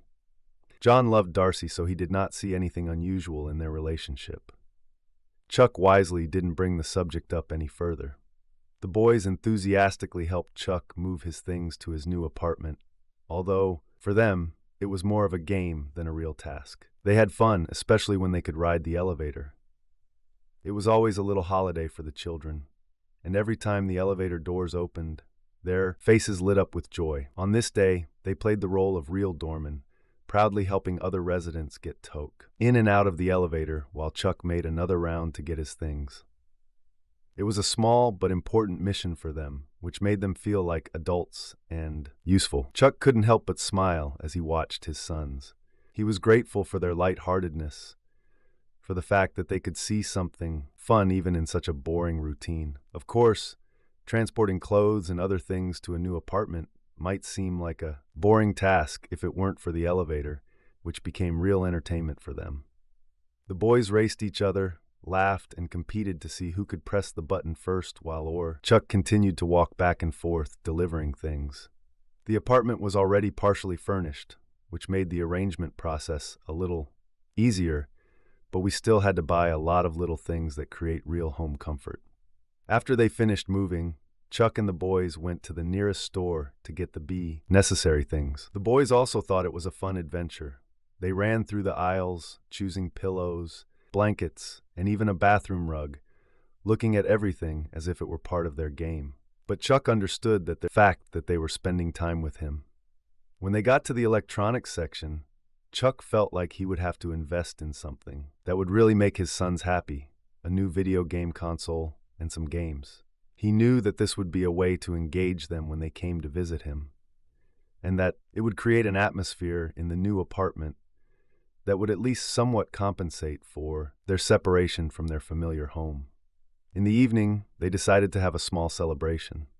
After a busy day of moving and shopping, Chuck took the boys to a local restaurant where they had a great time together. They ate burgers, laughed, discussed everything under the sun from their school stories to which of them was better at video games. Chuck enjoyed every moment, trying to forget about worries and problems, although they were always present somewhere in the back of his mind. For dinner, they went to the cinema where they immersed themselves in an exciting film that captured the boys' attention. It was the perfect evening for them, their favorite food, new games, and a movie they were looking forward to. When they returned home, the boys, exhausted from a busy day, quickly fell asleep. Chuck tucked them into their beds, carefully adjusting the blankets and kissing each one on the forehead. He found it hard to believe how quickly things had changed.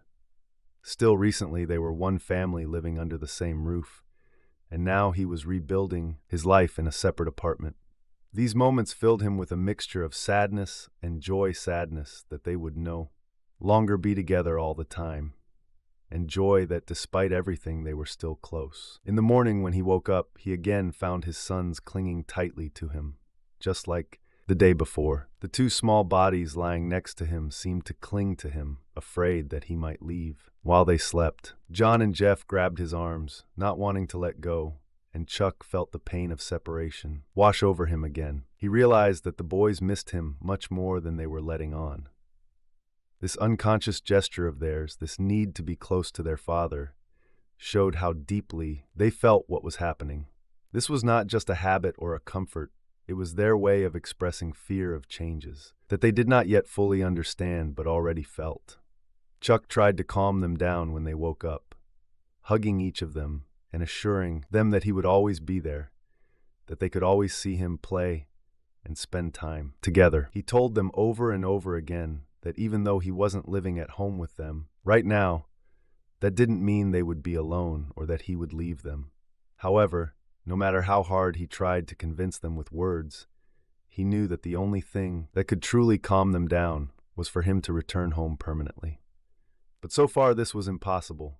Chuck knew that he would have an uphill battle to keep his relationship with his children intact, and that this would be his biggest challenge in the coming months. The boys, meanwhile, despite all their worries, began to play and laugh again as soon as morning finally arrived. They competed to see who could get dressed the fastest, and then ran to the console to continue playing new games. Chuck watched them with a warm smile and slight sadness. He knew that every moment like this was a gift, and he would do his best to make sure there were as many of them as possible, no matter the circumstances. Chuck took the boys back to their grandparents late Sunday night. The boys were depressed that their weekend was over and knew it was no use asking him to come home. Their mood only improved when they got out of the car at their grandparents' house. While they were playing, William came out to talk to Chuck. He was concerned and wanted answers. Apparently his daughter was leading him by the nose, not giving a clear explanation of what had happened to their good marriage. He instinctively felt that Bev had done something terrible for Chuck to leave home. William suspected it was Bev's fault because Chuck didn't give any explanation other than to talk to Bev. Bev's answers were lies, and she couldn't hold on to one side of the story, constantly getting tangled up in her words. When she was caught being controversial, she would become very defensive and walk away. Chuck, I know this is all Bev's fault. She's my daughter, but I don't think I have rose-colored glasses about her. Gail is very upset that she could have ended up in jail for helping Bev break a protective smank order that we didn't know about. We were caught off guard by this order, but now I understand.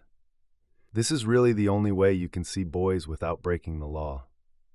The 300-meter rule seems unnecessary, but I believe you have a good reason for it. He paused. We just want to know the whole truth about this situation so we can support both of you and not violate any of your agreements. So please come into the house and tell us everything like it is.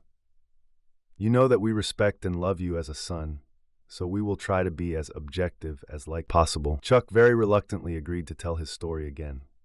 He began to sleep normally, and sometimes when thinking about Bev, he no longer thought about extreme options for revenge. He lived in an apartment and no longer encountered overprotective hotel staff. He was still debating whether to take a few days off to decide what to do about the marriage. Chuck took a deep breath and nodded in agreement. He wanted to have more close friends and family on his side if divorce became inevitable. William and Gail could be the best allies since they were the closest. He raised his hand to stop William. When should Bev pick up the kids? She'll arrive around 9 o'clock in the evening so the boys can go to bed early. Chuck looked at his watch. It's 5 now. Do you think she could come earlier and bring Darcy and her lawyer with her? Darcy could keep the boys occupied or even take them home while we find out the truth. From Bev, there are a lot of questions that I don't have answers to, and we could discuss it all. Once, William immediately called his daughter. He turned his back and spoke quickly and urgently, explaining to Bev that she should come to the house as soon as possible and bring Darcy with her. When he ended the call, she already knew that Chuck would be there and that the truth would have to come out. Chuck then called Thomas Wilkes and discussed how a protective order could prevent their meeting. Thomas said he would come to the house and act as a representative to ensure the warrant was not violated. He added that he could be there by 6 p.m. and that Chuck should not enter the house until he arrived so that Bev could not accuse him of trying to send her to jail for violating the ordinance. Thomas was extremely unhappy to learn that Gail and Bev conspired on Friday to get Chuck to stay and talk to them. At the end of the conversation, he emphasized that Bev should have gone to jail for so blatantly ignoring the warrant. Chuck agreed and ended the call. He informed William that his lawyer would be joining them and that he would leave before Thomas arrived. William was upset, but understood that certain rules needed to be followed. He hoped to have a quiet conversation with his son-in-law and sort out this whole situation. But he realized that this would still help solve the problem, even if not in a calm environment. He went into the house and told Gail what awaited them. She checked the coffee machine and prepared for a long night. They all had a lot of coffee to drink before this was all over. Thomas kept his word and arrived exactly at 6. Chuck returned 10 minutes later. Thomas was introduced to William and Gail and happily accepted a cup of hot coffee. Bev and Darcy arrived before Thomas had finished his second cup. Thomas took the lead and laid out the terms of the meeting.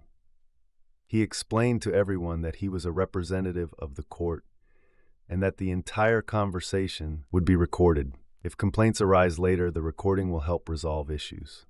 He also informed Bev that the protective order was suspended while he was present, and if she did not take any physical action against Chuck, she would not face any punishment from law enforcement. Thomas also made sure his comments were recorded. Bev nodded to show she understood. Of course, she didn't want to be here at all. It dawned on her that she and Darcy were sitting alone on one side of the dinner table, and her parents, her husband, and his lawyer were sitting on the other. It didn't make her and Darcy any more confident. She squeezed Darcy's hand under the table. Darcy looked like she was ready to either get up and run or pass out.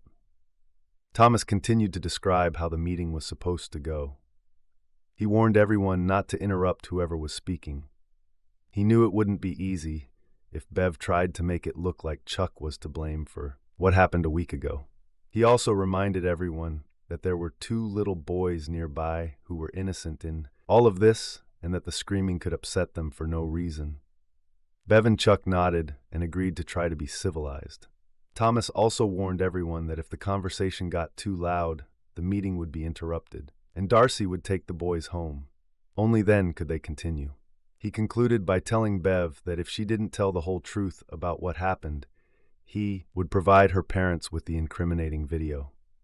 Bev's head shot up at those words. She and Darcy discussed all the ways they could present the situation in such a way that their relationship would remain a secret for now. As Bev lowered her head, realizing that her parents would hate her after today's meeting, and perhaps even disinherit her for what she had done, Darcy raised her head and looked at her lover with hatred. Darcy raised her hand. I think I should take the boys home right now. I didn't want anything bad for Chuck, and I succumbed to Bev's influence for some reason. That was unclear to me. It seems to me that this conversation will be very unpleasant, and the boys should not hear a word about it. They're too small and innocent to be dragged into this. She stood up. Mr. Endo, I am very sorry for my part in all of this. I've always respected you, and I regret following Bev's lead in this madness. I tried to stop her, but she didn't listen to me. I wish I was stronger because I knew it was all wrong, but I was so in love with Bev that I let her get this far. On the threshold, she turned around. I know you cannot forgive me, but I pray that someday you will at least stop hating me. She took the boys and left soon after, driving away in Bev's car. While she was doing this, William looked at his daughter with such fury as if he was ready to strangle her. Everything turned out to be much worse than he thought. He somehow came to the conclusion that Bev accused Chuck of cheating without any reason. Now the situation seemed even more ominous. Gail still tried to show sympathy for her daughter. Her feelings were colored by the fact that she had given birth to her, fed her, raised her, trying to make her a good person, and now it seemed that she had failed. She wasn't angry, at least not yet, but she was deeply saddened and disappointed. When Darcy left the house, Thomas turned to Bev again. I think it's time to fully explain what you thought, what you wanted, and what you did to your husband. Bev looked at her parents. She hoped to get support from them, but her father was ready to kill her. The mother looked so depressed that it seemed as if someone had died. She took a deep breath and tried to explain everything. Her speech was a little choppy, but Thomas asked questions to bring her back to the point. He kept asking how it all started. It probably all started last year. We were happy and satisfied. Chuck and I had good jobs. There was enough money to live on. We had savings and went on vacation every year. Jeff and John are good boys, and they are growing so fast it is breathtaking. It seemed that I had everything I needed, but for some reason I did not feel completely satisfied. Chuck and I often went out together at least once a week, and Darcy McNeil almost always stayed with the children. She was a wonderful neighbor.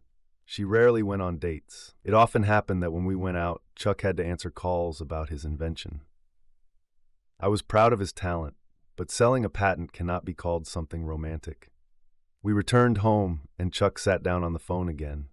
Sometimes he called his lawyer, and sometimes he called representatives of car companies. Each time he had to go to his office to make a call and have access to his computer. I was the one who checked on the kids, paid Darcy, and walked her home. We agreed that she was too vulnerable to go home alone, even if the evening ended early. I never felt safe walking alone at night, even though our area was considered safe. I walked along the dark streets alone, albeit in a more or less prosperous area. And that's probably when I started to feel a sense of irritation about this whole patent and how much time it was taking up between me and Chuck. Darcy and I often chatted on the way to her house. We discussed ordinary things. At some point we started walking hand in hand. Later we started stopping in the park, sitting on a bench, and talking about everything that came to our minds. Darcy is a smart and beautiful girl, and for what it's worth, Chuck never noticed how long it took us to get to her house. One day we were talking about dating. I had never felt the urge to kiss a woman before, but I was starting to fall in love with her. I don't know which of us kissed who first. I only remember that I really wanted it. Only the fact that Chuck was so engrossed in the deal and our sparse sex life in recent months played a role. She stopped to catch her breath and drink some water. Thomas signaled to Chuck not to interrupt when he was about to explode at what he heard. Bev told it as if the whole story happened because of a lack of attention from her husband. In the bedroom, Chuck wanted to shout bullshit, but taking a deep breath, he leaned back in his chair and continued listening. Bev continued her story. She avoided looking into the eyes of those present. Chuck and her father looked at her as if in front of them was someone completely stranger, and not a close person. Her mother looked like she might cry at any moment, and Thomas looked like he was about to win an important court case. At first, we just sat and kissed. We tried to spend no more than 10 minutes on the bench before I took her home. When it got colder, I started taking her in the car. This gave us more time to sit in front of her house and continue kissing. I fell in love with this girl, and FYI, Chuck never noticed how long I was gone. Chuck had to go away on business for a few days to meet with a car company, so we got a motel room. First, we went to the bar, danced, warmed each other up, and then went up to our room. It was just fantastic. We were so engrossed in each other that we could hardly leave the motel the next day. But I needed to get the boys away from you because you had plans. William and Gail immediately knew which weekend she was talking about. They were shocked by how calmly and without a twinge of conscience Bev talked about her affair with her neighbor. They knew that Darcy was a very nice girl, but they could not understand how Bev could take such a risk. William shook his head in disgust, and Gail began to cry quietly. Bev looked remorseful and looked like she might cry herself. She was only now beginning to realize the damage she had caused. Chuck knew that if William and Gail were shocked now, wait until they found out what Bev had done to him. Bev continued, I knew I still loved Chuck, but our relationship was changing.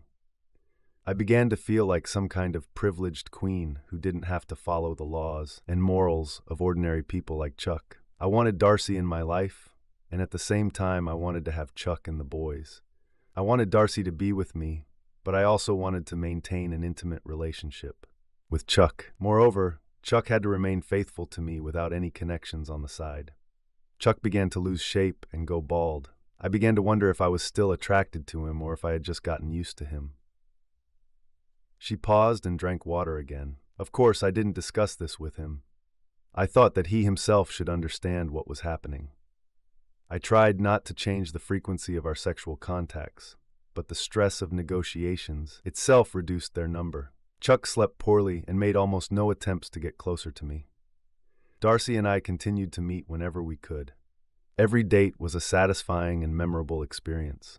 I was happy with my love life, but I wanted Darcy to live in our house full-time. I found myself at a dead end. Chuck always insisted that we must remain faithful to each other in order to save our marriage. He didn't want any other options other than the two of us. I felt depressed on the one hand. I wanted more of Darcy on the other hand.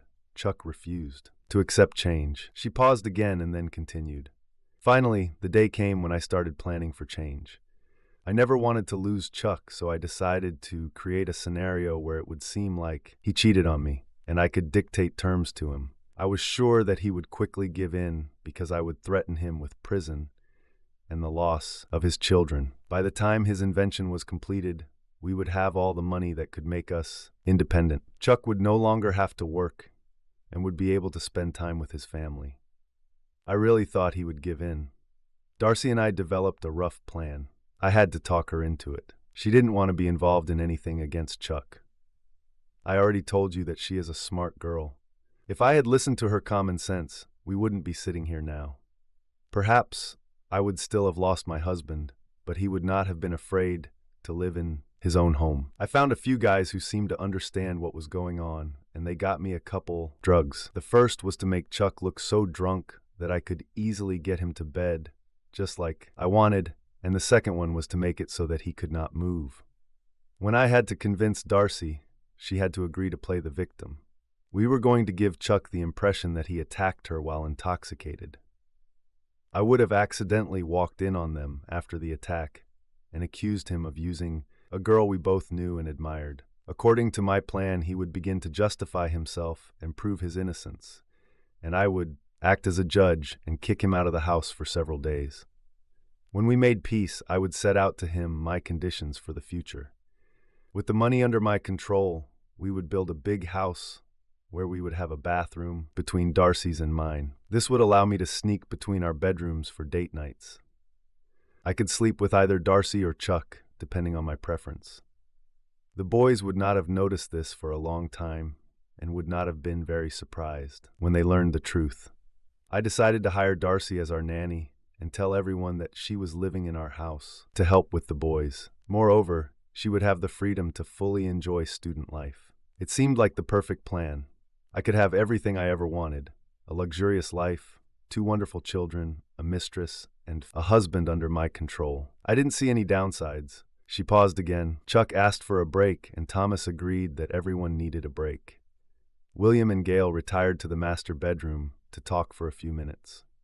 It was obvious that the woman sitting at their table was someone they didn't really know that well. Bev went to the bathroom, relieved herself, and washed her face.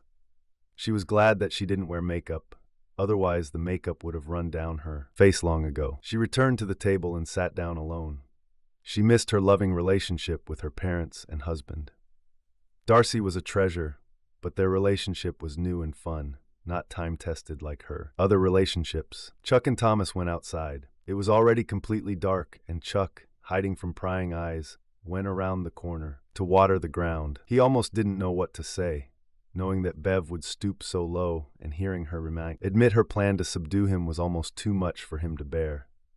He went back and forth between wanting to strangle her for what she had done and just sitting down and crying over his broken home life.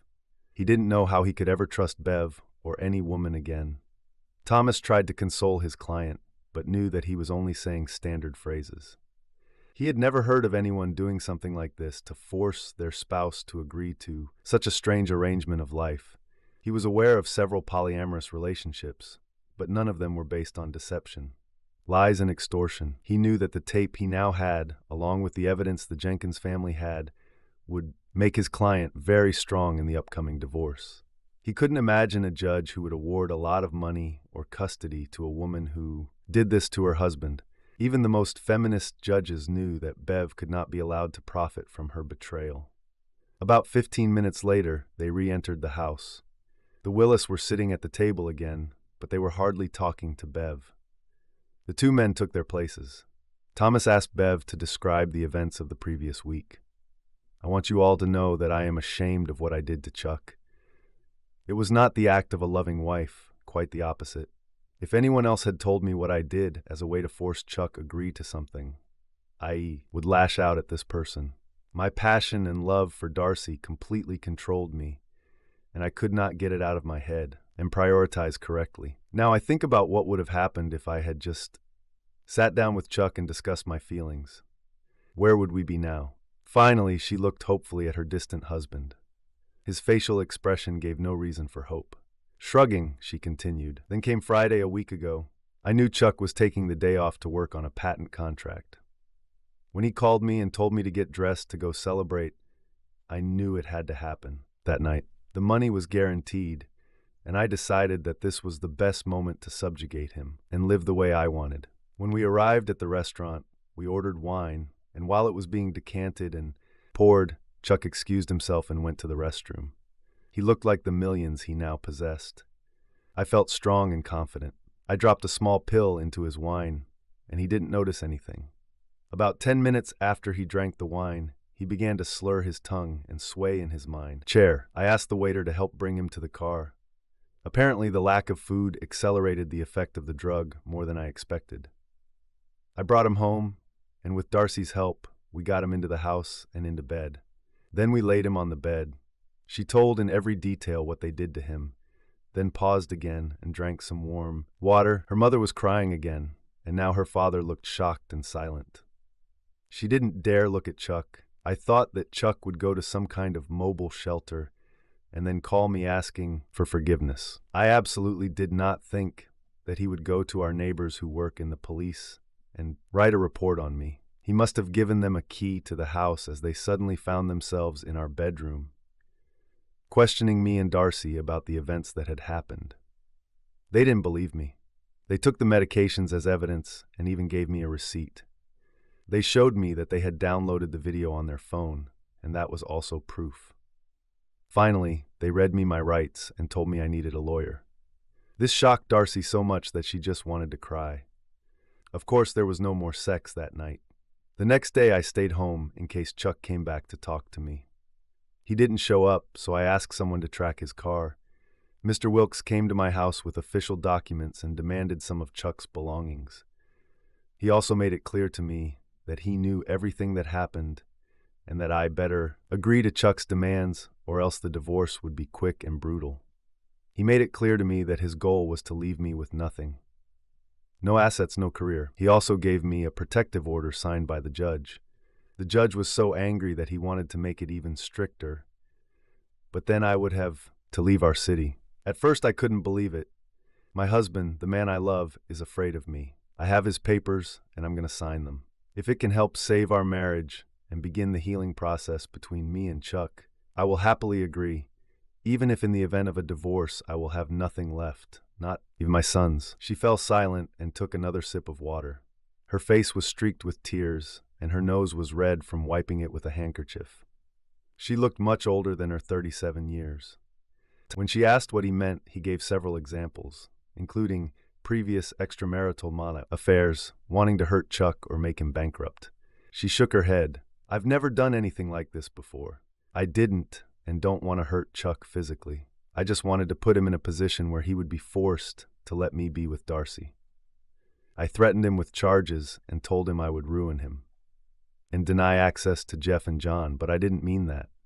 I just wanted him to agree to give me what I wanted. Chuck couldn't take it anymore. He leaned across the table and looked deeply into her eyes. Tell them everything, bitch. Tell them what else you did to me. Tell them how else you hurt me, or I swear to God, I'll have Thomas show them the video. And they'll see how you treated your loving husband in vivid colors. What you didn't know, dear, was that I was conscious all this time. I just couldn't move. I couldn't scream from the pain you caused me. It's only in my mind. While you did this to me. Are you surprised that I'm afraid of you? How can I not be afraid after what you did to me? Now tell them, or I will show them everything. William and Gail looked between their daughter and their son-in-law. William finally spoke up. If you ever want to reconnect with us, you will do what he says. I don't want to see a video of what you did. The description is enough to make me feel bad. I'll probably lose my appetite if I have to see this. Your mother has been crying for over an hour. We are still trying to comprehend that our daughter could do such a terrible thing to the person she claims to love. Bev looked at her mother, who nodded in agreement with Chuck and William. Bev took a long sip of water and coughed several times. I'm so sorry, Chuck. I knew I was wrong, but I was so confident and full of passion that I went too far. She looked at her father and continued. She stopped. Her parents' faces were unreadable, yet condemning. They looked as if she was a stranger to them, someone they no longer wanted to deal with. She looked at Chuck. I didn't think to ask if you had conscious sensations. I thought that if you couldn't move, then you weren't aware of what was happening. I'm so sorry that I hurt you so much. Chuck snorted. Now I guess it's my turn to tell you what happened next. Bev nodded slowly. Perhaps she didn't really want to hear it. I barely made it to the Jenkins house and rang their doorbell. I knew it was a risk to come to them so late. I thought I might get shot for waking them up. They let me in, and I told them the whole story. At first, they didn't believe me. Honestly, I wouldn't have believed myself if I hadn't experienced it all myself. They believed me when I showed them the video. They immediately began an investigation and are now holding the evidence until I decide what to do. They immediately began an investigation and are now holding the evidence until I decide what to do. I can destroy your career, but I don't know what harm it will do to your parents, children. It's still an option if I want to use it. I then went to the nearest hospital and was examined. It's funny how you falsely accuse me while you commit the exact same crime. I sincerely hope you enjoyed it. Bev shook her head in denial. No. Well, someone had to have fun with this. Maybe your next cuckold will be happy with your love for this. They also took a urine and blood test from me to check. The samples were sent to a large laboratory, and soon I will find out the results. They will also be added to the Jenkins evidence storage. I am not blackmailing you. I am not saying that you must behave in a certain way. Otherwise, I will destroy you. Civil and criminal proceedings. You can explain why you are in prison if I want you to. I haven't made a final decision yet. The decision I made is that you will never benefit from this situation. In case you haven't noticed, you now own the house and I hold the mortgage. If you're late on one payment, you'll be evicted. The patent was sold through a company and the money will never reach American soil. You may get a court order in your favor, but you will never see the money. As far as you know, they don't exist. After this week, I will have no assets at all and may even be unemployed. An island in the southern seas is beginning to look very attractive. You and your lover can live together as you planned. You'll just have to figure out how to pay for it. Thomas was right when he said he could ruin your career. Think carefully before you say even one word to me. Stop looking for me and trying to contact me. If and when I want to see or talk to you, I will find you myself. And one more thing, don't you dare try to deprive me of my sons. Otherwise, they may end up on an island in the southern seas. They could learn to surf. You signed the agreement that Thomas provided. Do it. Some money has been left for you. Where the boys need will be paid for immediately. Their education is guaranteed. Chuck stood up. William and Gail, I'm sorry this happened. I believe she's a good mother and would never hurt her children.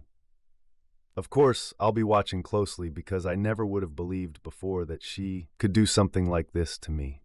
Terrible. I wanted her to tell you the truth and let her hide some things because I don't want to be pitied for what she did to me. But she didn't want to tell you the facts, so I had to do this. She will need your support if she does not fulfill the agreement. He turned back to his wife. I sincerely hope that Darcy comes to her senses and realizes that she could soon be next if your desires change slightly. You seem to enjoy hurting those you love. I hope she runs away from you and finds someone else. He headed towards the door. Listen to me or face the consequences. I have enough money to make your life hell. With these words he left. Thomas Wilkes followed soon after. Bev remained sitting in her chair. Her father snorted in disgust and went out into the backyard to smoke a cigar and think about what to do with such an evil daughter. Gail just sat there in shock. Her world was almost completely destroyed. If her husband left her because she would support her daughter, she didn't know what to do. She looked at Bev. Bev began to cry again when she saw the look on her mother's face. She reached across the table and took her mother's hands in hers. Both were in mourning, one for the loss of her daughter's integrity, the other for the destruction of her marriage, and as a consequence, her life. After some time, Gail got up and went to tell her husband that she was going to take their daughter home. She hardly reacted to her words. After driving Bev home, she returned to find her husband in bed. He seemed to be sleeping, although he didn't usually sleep on his back. She quickly changed into a nightgown and, crying, lay down in his arms. William wasn't even sure he'd gotten any sleep. Life went on. Bev was in a state of nervous anticipation, not knowing what kind of retribution Chuck would demand. She had already signed an agreement allowing him to act as a free man, so she couldn't even complain if he found someone else. She could only watch him, so every day she would pick up the boys from school and then drive to Chuck's office and wait for him to come out so she could keep an eye on him. She told the boys it was a game and it helped keep them in line while they waited. Chuck made it easy. Monday morning, he turned in his rental car and was back driving his old sedan with the fancy bumper stickers. Chuck left the building at 5:30 and went straight to his car. He never seemed to stick around or interact with his colleagues. Bev was glad that he didn't seem to be targeting any of the women in the office, even though there were a lot of attractive single women there.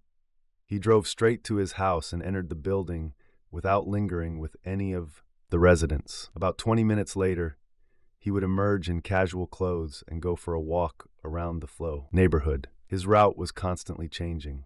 Bev tried to guess where he would go and parked in front of him. She hoped he would spot them with the boys, and maybe they could talk while he enjoyed time with his sons on a day other than Wednesday and every other weekend. However, she was disappointed because he always started walking in one direction and then turned in another. By the time she had time to drive around the block, he had disappeared and reappeared. Only an hour later, he looked tired and sweaty after his walk. He then entered the building and was no longer visible. Bev drove home with the boys. upset that they were so close to their dad but couldn't be with him. Tuesday was different. Bev parked near the office parking lot after picking up the boys, but didn't see Chuck's car. She waited and waited but didn't see him leave the building. She noticed a man with a shaved head who was walking quickly down the street, but did not attach any importance to it until Jeff said that this bald man looked like his dad. Bev was surprised when she realized that it was really Chuck. He shaved his head and grew stubble on his face, which was perfect. New to him, since Chuck had never expressed a desire to grow a beard and had always regretted his premature baldness. She followed him home, and again he entered the building without lingering with the other residents, emerging 20 minutes later in casual clothes to go for a walk. This time, Bev took the boys out for ice cream, and then they went to sit in the hallway of his house to greet their father when he returned from his hour-long walk. Bev stayed in the car to try to maintain some distance, although it was less than 1,000 feet as required by the order of protection. She made no mistake. Chuck wouldn't call the police to arrest her. He hoped that the sight of her sons would soften his anger, at least for a while. The boys wanted to see Chuck, and she knew Chuck wanted more time with them too. About an hour later, the boys came out and got into the car, after which Bev drove them home. The boys were depressed and said almost nothing. At home, she finally learned from Jeff that Chuck was surprised to see them, but glad they came to visit. He frowned a little when he thought they might have come alone, but his worries were dispelled when he learned that Bev had brought them and was waiting nearby. They basically just sat and talked in the hallway for an hour. After all, the next evening he had to see them for the whole evening. The next evening, Bev took the boys to her parents. She felt like an alienated parent, just sitting in the car, not getting out as the boys got out and went into her parents' house. She knew her father wasn't home from work yet, but she wasn't ready to meet her parents. Yet after what happened on Sunday night, had it really only been 3 days since she confessed to her parents? This recovery process will take a long time. She went to her friend's house. Chuck came to pick up the boys. Since he didn't have time to walk, they immediately went to the park where they ran, played, and walked for several hours, and then went to Chuck's apartment for dinner. Chuck learned to cook in his kitchen and began watching major cooking shows on a platform that provided on-demand programming. He prepared a delicious but simple dinner for everyone. He didn't want to feed the boys fast food and tried to lose weight and improve his stamina. The boys loved his new bald head and spent time wrestling him to rub his head. They loved how smooth it was. Chuck began to regret that he had not shaved his head earlier. Their evening also included help with homework and some playtime. He drove them back to their grandparents by 9 p.m. Bev was supposed to stay with the boys for the upcoming weekend, and Chuck decided to go away. He left on Friday evening, right after work, and went to a resort hotel near the national park. There he went on different trails for day hikes. The silence of the forest and the ancient beauty of nature helped him meditate and consider what he should do with his life. He felt better physically and found psychological balance.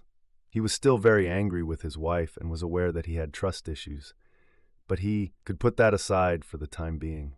He was seriously thinking about taking the boys with him next weekend. They will all benefit from spending time in nature. This may help boys avoid obesity by becoming healthier at an early age. When he returned home after the weekend, he was in a better mood. Although he was not ready to forgive his unfaithful wife, he was less angry with her. He still couldn't understand why she would go to such extreme measures to compromise.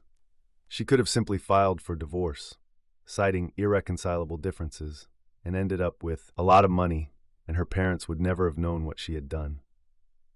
It made him shake his head in disbelief.